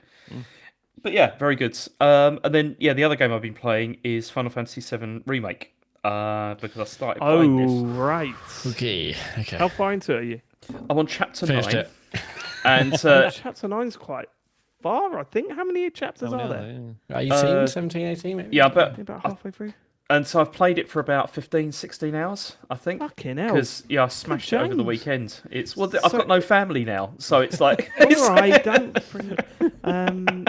People are going to be listening to this for the first time, like, what is going on with this? One's got no job, one's family's left in. James, have you been through the city? I'm trying to remember whereabouts that was. Have you been through that city area where you have the sort of gauntlet fight? Yes, that's where you fight. I don't want to spoil it, but where you fight something really weird at the end. Yes, yes, I've done that. I love that fight. Yeah, it's funny because when that happens.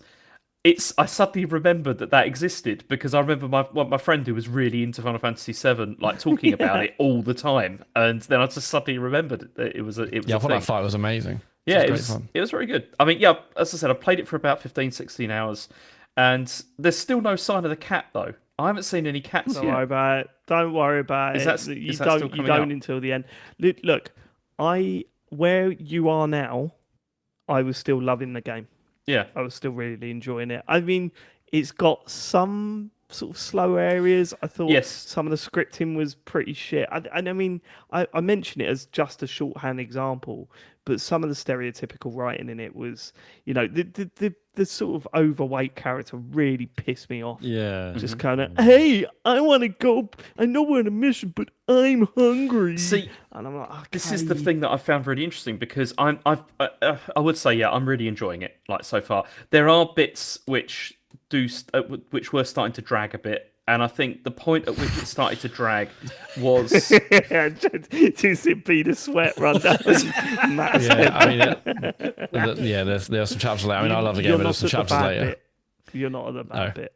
But there was a good bit. The part that it started to drag a bit for me was when you're first spending like a significant amount of time with Aerith. Like I found that a bit tedious. Oh, what, in the house where you're running around? Yeah, and like gathering the flowers and all that kind of stuff. Yeah, that wasn't great. Yeah.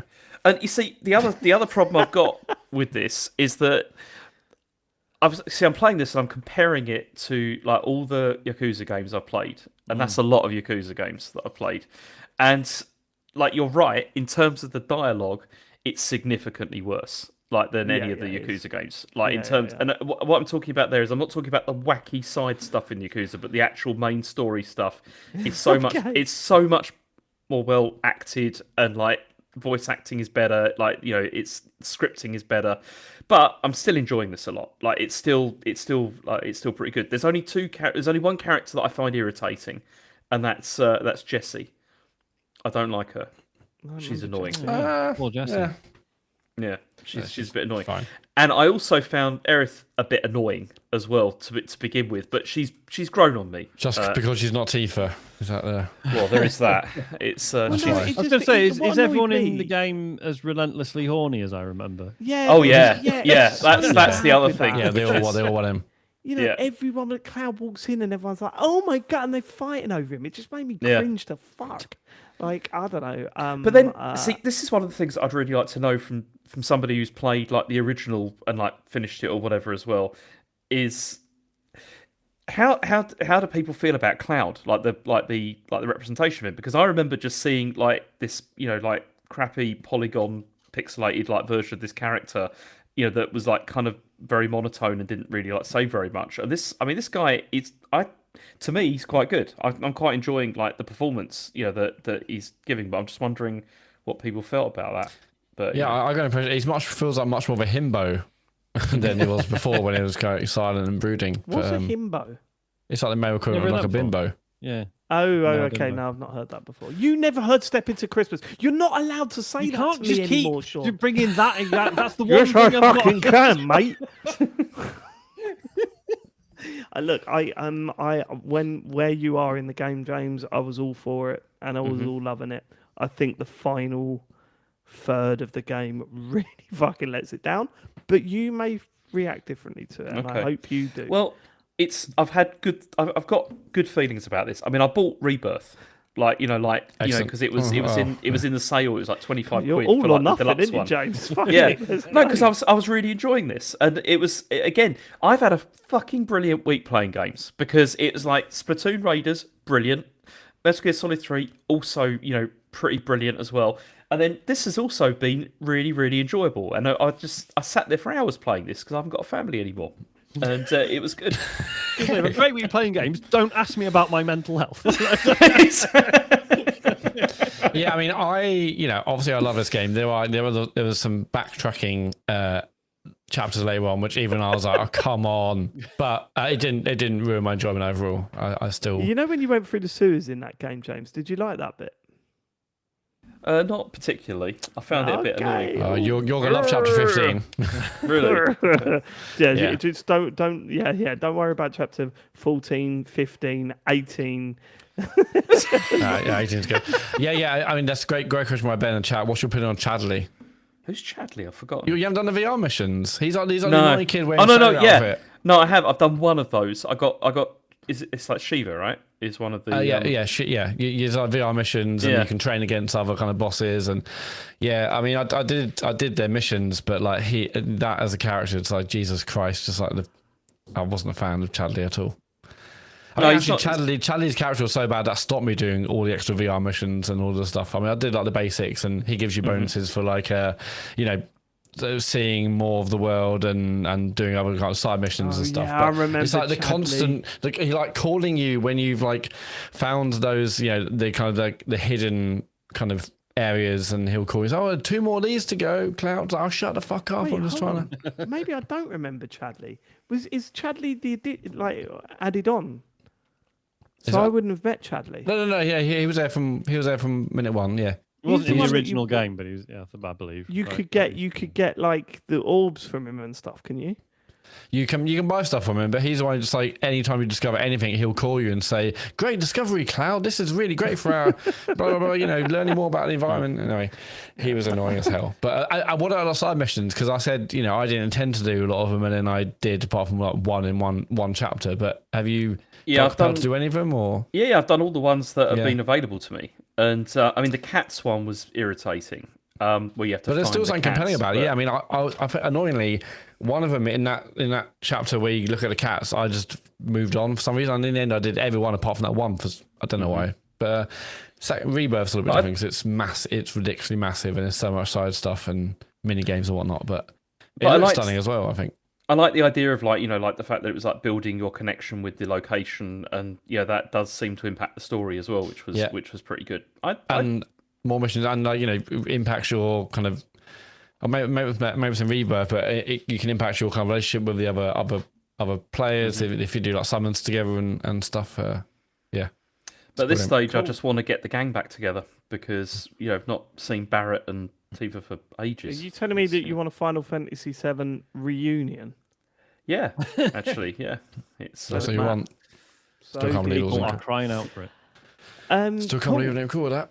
Final Fantasy VII Remake. Sean, you've got another game on your list. It's not a game. It's an experience. So this is... It's a way of life. It's a lifestyle choice. Might as well be. Jesus Christ. I mean, I did think it was an indie game, honestly, from like the kids. This is... I mentioned this a little while back. It came up earlier in this episode. A month or two ago, I bought an AMD BC-250. This is... Talk dirty to me, Sean. So this is... I saw it on Hot UK Deals, and then I found out it had been like a known thing for a little while. Essentially, it's what they call a server blade that was built for like crypto mining, right? And then now that the arse has fallen off that, they're just selling these things off, and some very industrious nerds figured out that it makes a perfectly good like Linux gaming rig, basically. So you buy this, it looks like a graphics card, like a big graphics card, but it's, as I say, it's more or less a self-contained PC. It just needs like storage, so you need to put an SSD in it, and then you need ideally like a cooling solution. Now, because I've got a 3D printer, I found this case that looked amazing for it, and I was like, oh my god, that'll be sick. So I printed that. That took like a week, literally, just to print that. But there was like a full guide. It's like, right, here's all the cabling you're going to need. Here's the fan that fits perfectly into the case and everything. And I was like, right, this is going to be sick. It's just, I'm going to print it all. It's just going to be like Lego, right? It's just going to all snap together. I'm going to have a great time. Then when I started putting it together, I realized that the power connector on the main board it's like one of the ones you get in graphics cards. So it's like a little plastic block with like a bunch of little pins in it, different shapes and sizes and stuff.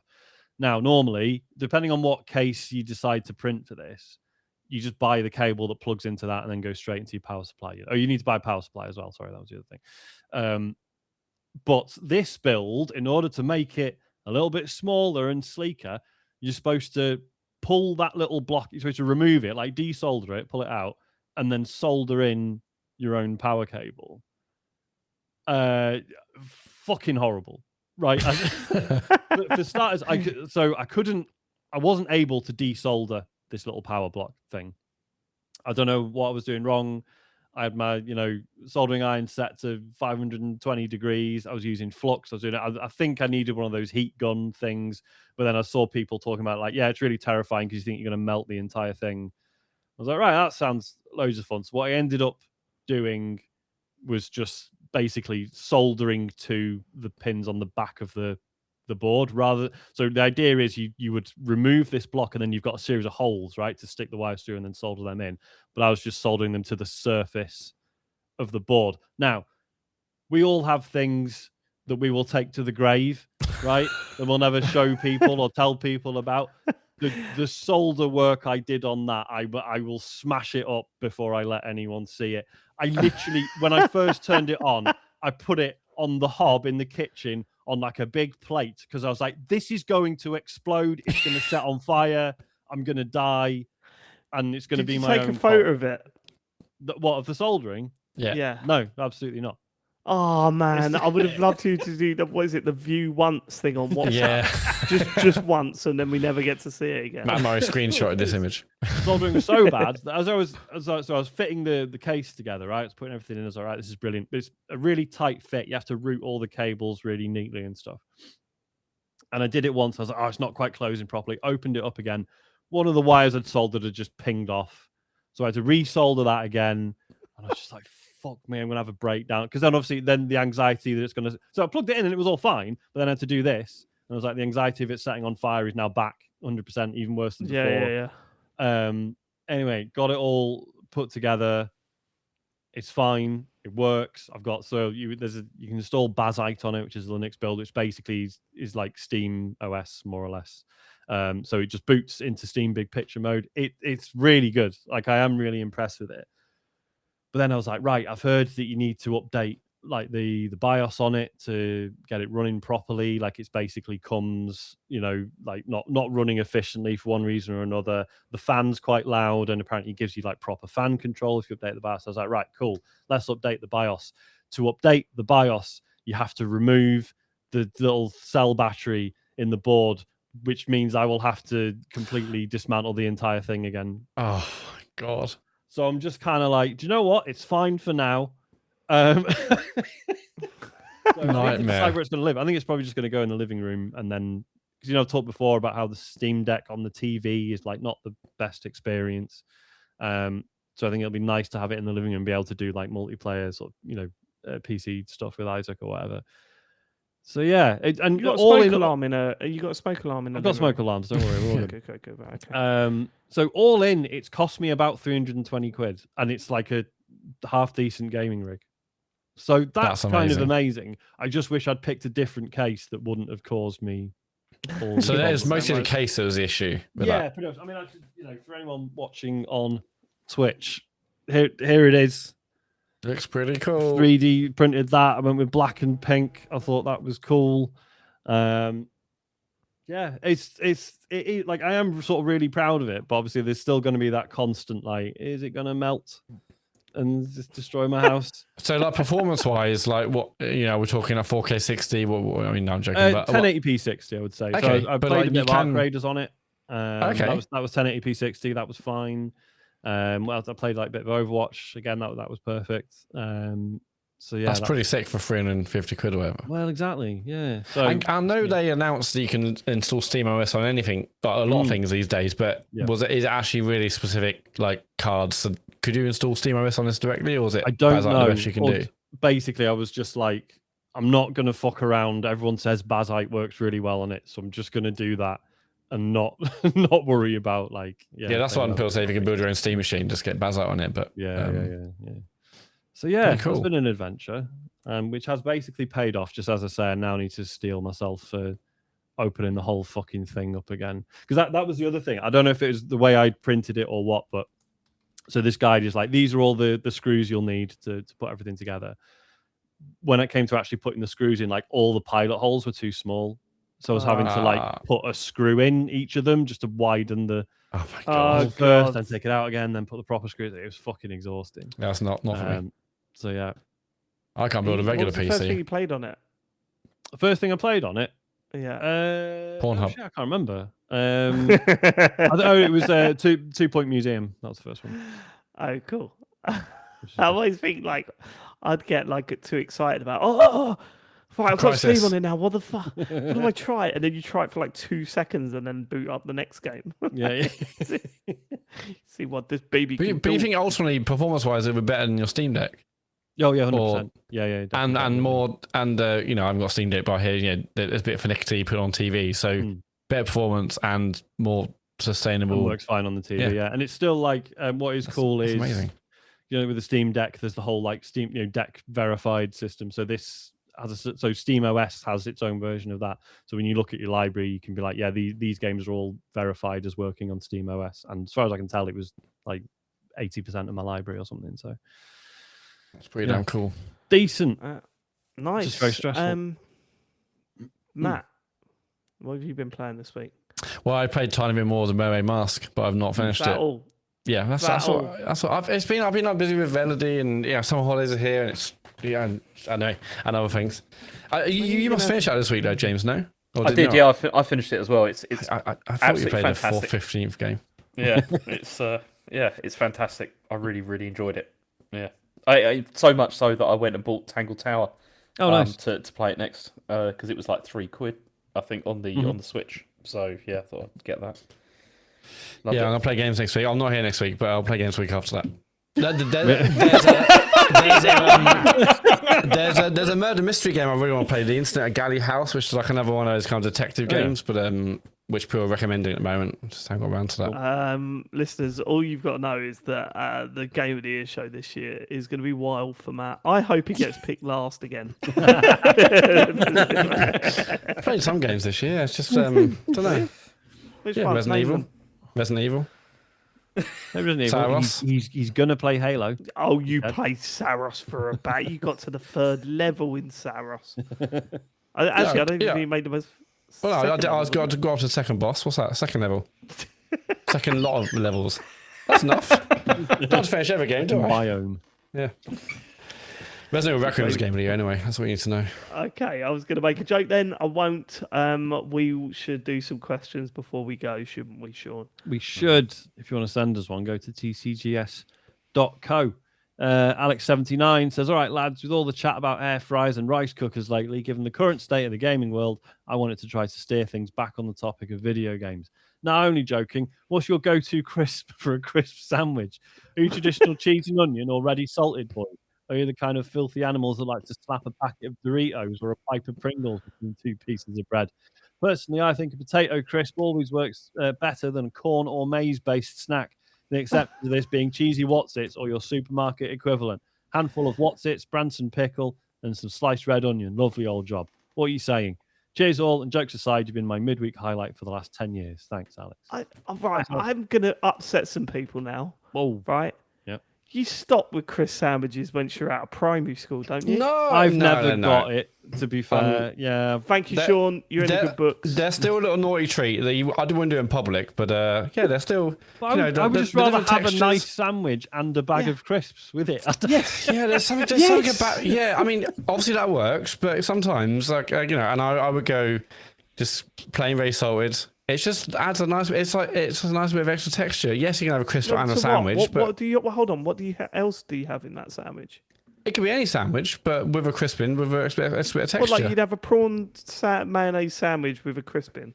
Yeah, I think anything. It's the texture I like. Yeah, and the crunch to it. It's fucking well nice. But normal people use like. Don't get me wrong. I fucking hate cucumber. But normal people use cucumber for that extra crunch, don't they? Well, on the weekend, I had like a Caesar salad sourdough, and in that, I like a little baguette thing, and I had some tasty knickknacks. That was fucking banging. What the fuck is going on? Well, it's just a crisp sandwich. Any crisp works with any sandwich. That's the glory of it. I did have a burrito that they put Wotsits in once. That was fantastic. Hang on. Hang on, come on, we've all had a drink. Right, one person has remained silent. James, I'm assuming. Can I have a guess? Go on. I think you're a crisp sandwich guy. I'm actually not. Well, and you've it's gone up in my estimations. Actually, well done. just yeah. I've done that since I was like really young. Yes, I like- did it when I give was it a young go. all the time. Yeah. Says a Give it a lot, go. doesn't it? I don't know. Does it? Just a little bit of fun. Aging with grace. Mixing it up. Mixing I it up. kind of agree with Sean. It's like it's nice to have like the crisps as like an extra. You know, it's like you're eating your sandwich side dish. and you have it as like a nice side. I also isn't it? remember when I was a kid once. I think I stopped eating them when I was just like, "What? Some of these are like shards of glass." While I'm chewing through the bread, it's like cutting the top of my mouth because I've got no control over which angle the crisp is hitting the roof of my mouth. Oh my god, have you guys seen the German bread cutter on Instagram? Yes, because you shared it the other day. It was absolutely incredible. I watched that thing you good. shared. It was so good. Yeah. Oh, it's just this guy every morning he cuts a slice of bread and then he measures he measures it on 4 sides. And then basically he's aiming for like basically the least sort of deviation on each edge. You know, if it's possible. a TV show here, right? Is it? There's a TV show which is people doing this of like, and there's one that's cutting pretzels where it's like Oh they, yes, like, I've seen the trying to pretzel got cutter. Yeah. Yeah, that is amazing. Like, Yeah. exactly. I followed an account where I'm not sure it's one German show or there's different ones where they all do these kinds of tasks, whether it's cutting something in half perfectly, it's like rolling a ball through loads of these things perfectly. It's like, does that ring a bell? Is there one kind of show that does always kind of... Yeah, I Yeah. don't watch it, but yeah. Oh, it What's looks great about it amazing. is, like the fact that, like, because everyone in the comments is so wise to how the whole thing works now. Is that I was like, so if he gets one bad cut, everyone knows that the following like Yeah, that it's sets game him over. up badly for the following day. So like he'll do one bad one, and everyone in the comments is like, mate, tomorrow's going to be the same, and that's all right. We just got to push through. It's not bad. It's impossible to do a great cut the next day after a bad one. Is that you got a bit of a hangover from the because first if bad cut? I mean, I suppose you could argue if he tried to do it perfectly, sort of parallel with the previous bad cut, then that might work. But no, he just tries to do just straight down every time. So you're right, James. Sorry, I've just seen the picture in the WhatsApp group. Oh, I've not seen the picture in the WhatsApp group. Sorry, there's. I nearly said a joke. I nearly said a joke. And I think it's a WhatsApp. Sorry, everyone. We shouldn't be talking about it. James, is bad there content. any German television that you like? Nope. Okay. Wow. Only fools and horses. That's it. That's all I like. Right. Okay. Sorry. Next question, Carl. please. Remember Carl? Our editor. Yeah. Says, hello all. In light of Lego's new Donkey Kong arcade set, what other games do you think would make a great Lego set to build, whether just to display or one to play with like the Mario collection? Also, if Lego were to create a TCGS set, what would each of your minifigures be wearing, and what one miniature accessory would they hold? Right. Let's do that one first. Sorry, Chrome did the thing where it froze. Yeah. And as I was reading it, it unfroze and then scrolled the message halfway up the screen. Thank you for consistently being a reassuringly brilliant listen for us all. Thank you, Carl. Okay, we need to do the minifigure first. Yeah. And we need to randomize it a little bit. So, James, what would Sean wear, and what would his accessory be? He'd wear a flat cap. What? for When certain. did I last wear a Sean doesn't flat wear flat Just caps. don't shush. Just let him cook. Bloody hell. God. He'd be wearing a flat cap, and I think he'd also be wearing a fisherman's like yellow, Friend. like jacket, and some boots. Some just boots. no- just no What type of trousers. Boots? Yeah, What, like Spectre's boots? yeah, like yeah, Cowboy Have boots. you met Sean? yeah. No, I'm trying to go for something that'll be a bit different. You know. Okay, But- Matt, you get to pick who you do now. I mean, I'll go James. I mean, the accessory, it's got to be a big bit of cheese. So, like, but the Lego blocks with like them small holes, they don't really do they? That's the trouble. So it might be like a solid Lego, like solid, yellow block of, and then people have to work out as cheese, basically. Hang on. The Yannick Clavian. Hang on. I didn't get to say Sean's accessory. He'd be holding a drone. Is what he'd be holding. Yeah. Would he not some sort of off-brand Walkman? No, a drone. Okay, man. Yeah, Not so a flip phone. oh, yeah. That would be good, actually. God. James will have a Yannick Clavian jacket, Yes. Yannick Clavian t-shirt, and some soaking wet jeans. And yeah, holding a bit of cheese. Nice. So do I have to do Dave then? You could do whoever you want. You got to choose between Matt or me. Oh shit! I know. I think yours is probably easier, Dave. Okay. Polo shirt, obviously. Easy. Are you Ralph or Fred Perry? My favourite, Ralph Polo. That's probably top of the choice. And I know this isn't accurate, but it amuses me. Bootcut jeans. Oh, wow. Yeah. I don't. What are the accessories? It'd be fucking. What was it when you got the Millwall SIM card? Millwall Mobile. Yeah. Didn't it come in like a little nice little box? That said the wait is over. Yeah, but the wait carried on because I couldn't get phone calls in my own home. That and a mug of the Husky chocolate stuff that may or may not exist. It definitely didn't exist. Right, I get to do Matt then. Matt's wearing a cap. Yeah. He's wearing a cardigan because his favourite band are the Cardigans. He wears those. I always picture you in those little shorts. You know, I do like every little now and then you wear those little shorts and they're really high and quite tight. Only in summer. Yeah, slightly shorts. Well, maybe the minifigures in summer. That's all right. That's fine. No, I'm happy. I love my little shorts. Yeah.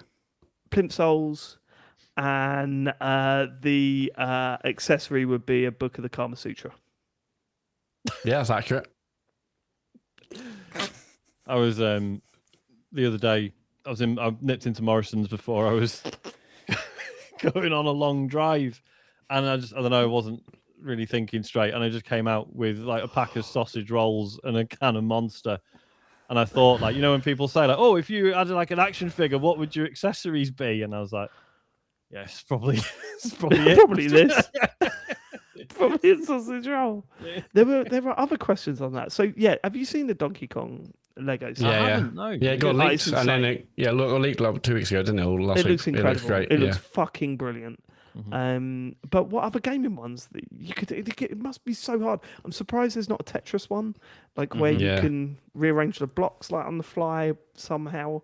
Because because now that they do the sort of mosaic sort of Lego sets, you would think that anything pixely is sort of up for grabs, really, isn't it? Yeah, and it's more that, I mean, not a lot of people know just how interactive Lego is now. Like Harry's got like the NES and the TV with Mario on it, but it's got like a little winder at the back, and like the level goes by, and you can make Mario go up and down. And stuff like haven't you got a Game Boy as well? Doesn't that do interactive stuff as well? Well, sort of. The Game Boy, it just has a little hologram-y thing. Oh, okay, yeah. You can change the sort of the game that's on the screen, and the buttons have a nice feel to them. Obviously, that's they do. That's a consideration in the design of it and stuff, which is nice. But yeah, no, I'm surprised there's not a Tetris one, because that would be brilliant. A threes one, obviously, for me would be amazing, but I don't know how you combine those numbers to make the other number. I don't think that'll quite work. Has anyone else got a video game they'd want to see in Lego form? Resident Evil, the PlayStation. That'd be great. I think it'd be a mansion, wouldn't it? And then you press and the dog comes through the fucking window. But the raccoon, the City PlayStation would be brilliant. Oh, by the way, have we all seen the new trailer for Resident Evil? Come out 2 days ago. No. Interesting. Oh no, I have seen it. It's Zach Cregger's. It'll be brilliant. He also did Barbarian and Weapons. The most recent trailer has a lot more Resident Evil kind of bits in it. Does it? Because I remember. Yeah. I mean, it doesn't bother me either way. A lot of people criticise the first trailer for not. Yeah, this one shows a fucking typewriter. I'm like, come on, it's got a typewriter. Yeah, I mean, it's Zach Cregger's. It's gonna be great. I'm so excited for that. Cool. I mean, this is like just obvious, really, but I think like a Last of Us one would be pretty cool. With like, and especially I know what's the enemy you hated, the Rat King. The Rat King is like a little thing that kind of rolls around. Would be pretty good. That sucked. That thing. The build up to it was so fucking good. Yeah, and the then you hospital saw freak it, and it was like. And it was all mechanical as it was waddling about, and you just went, right, so I just ran around the other side now, do I? Brilliant. But yeah, no, that what I would like is for you'd want, if there was a Last of Us one, I'd want Joel holding a guitar and the little thing that you spin. And Yeah, it you goes, wind it. like really low quality. I'm fairly sure these exist already on like Lego Ideas, but an Outer Wilds one would be brilliant with each of the planets. You could you could. Oh, what if it was like an orrery like Lego set? Yeah, and it was all the planets? that'd be maybe you can connect them all. Also, you can have the observatory and I think Outer Wilds would be brilliant. I mean, this week or last week they announced they're doing an X-Files one, and that's the first time I'm like, oh. Maybe I might for the first time I like buy an adult Lego set. But everyone in the comments like 200 or I think it's like 180 quid or 160 quid like UK, and everyone's like, it's a waste of money for that. There's no interactive, there's no lights. But I was like, it did look cool. Matt. Yeah, no, I've already thought about that. Yeah. I'll point you in the right direction. Yeah, but I was like, oh, an X-Files Lego set, hell yeah! And then like Gillian Anderson did an advert for it, and I was like, oh, Jesus Christ, I want this. All right. I would like a Lego set of Firelink Shrine from Dark Souls. That would be good. Yes, that would be all cool. the little characters and everything, and Framps with his head sticking out of the hole. A whole series of Lego Dark Souls would be very much Extremely well good. appreciated. The problem is though, right, is that because Elden Ring was so much more successful than anything else they've ever released, there's no way they're doing a Dark Souls set. No, it would be an Elden Elden Ring Ring set first, Yeah. straight away. And Yep. you're like, but I'm an Onion Bros kind of guy. Do you know what I mean? Okay. Speaking of shrines, did you guys again in the review or watch for Splatoon Raiders? They said it's like kind of like Zelda style shrines. Do you talk about that? Yeah, that's the compass mission. That's the compass stuff. Yeah. They look great. Yeah. Yeah. I don't know. Okay. I did watch one review. They're okay. Like, I don't think they're bad, but I did watch one review where they were like, yes, this is a looter shooter where you'll be shooting, running, platforming, and puzzling your way to the end of. And I was like, there was not a single puzzle in this game. No. There was zero puzzles in this game, so I don't know where they've got that from. But right, let's do one more question because it's getting late. I don't do that. I've got a pick from like 4 different questions now. Pick a good one then. I haven't read all of them, Dave. I've been busy. Oh, okay. Let's stay up till midnight then. Is that what? I mean, James can maybe answer Maria's one. Oh, it's yeah. basically directed to James. Oh, Maria's. Oh, right. Sorry. Yeah, the skills is sort of is Metal Gear Solid related as well. Okay, I'll do Maria's one. Sorry, Eskil and everyone else. Maria Mendieta says, dear TCGS IQ player, while the rest interrogated James about Snake's heavy panting in the locker last week, another question lingered in my mind about Metal Gear Solid 2 Sons of Liberty that has eaten away at me for over a decade. At the risk of James not guest co-hosting this week, I thought I would get this question off my chest. How did you defeat the army of Metal Gear Rays that do not seem to stop generating in that one boss fight late in the game? Any help with this will finally allow me to get this game off my plate. Keep up the stellar work. Sincerely, Maria. When I played it originally, and I'm talking 20 years ago now, I think, it was lots of rations was the way that I think that happened. When I played it this time, I put it on easy, and it wasn't so difficult. There you go. So there you go. That's the way to do that. Yeah. Cool. Read that last one, because I don't know. Read that last one. The one from Mark? Yeah. It says, hello. I feel like this is a trap now. Mark says, hello, it's not. TCGS Coin operated Peep Show viewers. It's like ending on James sort of giving a half answer at the end. Like, it's not a half answer, it's what happened. Okay, all right. Okay. After recently viewing an episode of Celebrity Gogglebox featuring Queens of the Stone Age frontman Josh Homme trying to wrap his head around Only Connect with his pal Jake Shears, it got me thinking about who would your ideal sofa companion be to watching telly with, and also who out of your fellow TCGS crew would you choose to snuggle up beside on the sofa with? All the best, chaps. Keep doing what you're doing, Mark. God, this is hard because I've watched telly with all of you, and I don't know if I've got a preference. It'd be mental to only have one of us. Surely the best of all 4 of us commenting anyway. 100%. Obviously, that goes against the spirit of the question, but come on. But, I remember me and James watching that Star Wars rip-off thing was one of my favourite movie watching experiences. It was good. Because we were Googling the actors as it was going through, and we Googled one actor, and bushes come up instead of the actor. Like genuine foliage come up in the Google image search rather than the actor. We used like they were like on page 3 After a bunch of bushes. I remember laughing at that so much that I thought my head was going to cave in. Like it was like because what was it that really made me laugh, James? Is when we looked up were they in porn? Yeah, they were in porn. They were also they just went to porn after this. It's really, but then I've watched TV with both of you, so it's really, really fucking hard to choose. Although the TV that I watch with Matt is usually stand-up comedy at 1 a.m. after we've been out drinking all day, so it's hard to roll with the punches. Or that Detroiters. We watched those like that one weekend. Oh yeah, that was good. That's good. What was it? Me and me and Chet once spent 6 hours straight watching Nothing to Declare. I think it was about 6 hours. We just sat. It wasn't Border Patrol. Border Patrol was Border Patrol. It's yeah. the same thing, isn't it? Really, but we watched that for about 6 hours one day around his. Great show. I don't know why. We've always got this thing. We got this thing where whenever we get together, we have to watch a shit film. It's started recently. It's shit film or shit stand up, right? So we've, in fact, actually, the last two have been Andrew Dice Clay related. We watched a full set of Andrew Dice Clay, dreadful, and then a film called Skull Smasher or something, like starring Andrew Dice Clay. Absolutely shocking. But we've already picked our next one. It's going to be The Ladybugs, a film where Rodney Dangerfield runs a little league girls football team, like British like soccer. Okay. Rodney Dangerfield just walking around going, "Oh, I tell you," like constantly. Can't wait to watch that with Chet. I cannot wait. So I'm bang up for that. Yep. No one else got any answers to celebrity? Doesn't have to be us. Well, no, because there's two parts. I was like, which one, and also which celebrity would you want to watch TV with? I mean, I just think about people celebrity. It can be anyone. Oh, okay. It's just that he said celebrity. Good point. I'd be very happy to do a watch along with James. Do a load of Star Trek. That would be good.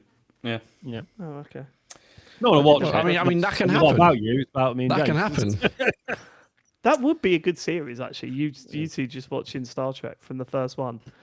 Like, could you do this? So you two both press play on an episode. Viewers know which episode to watch on Prime, whatever, and it's like a watch along kind of.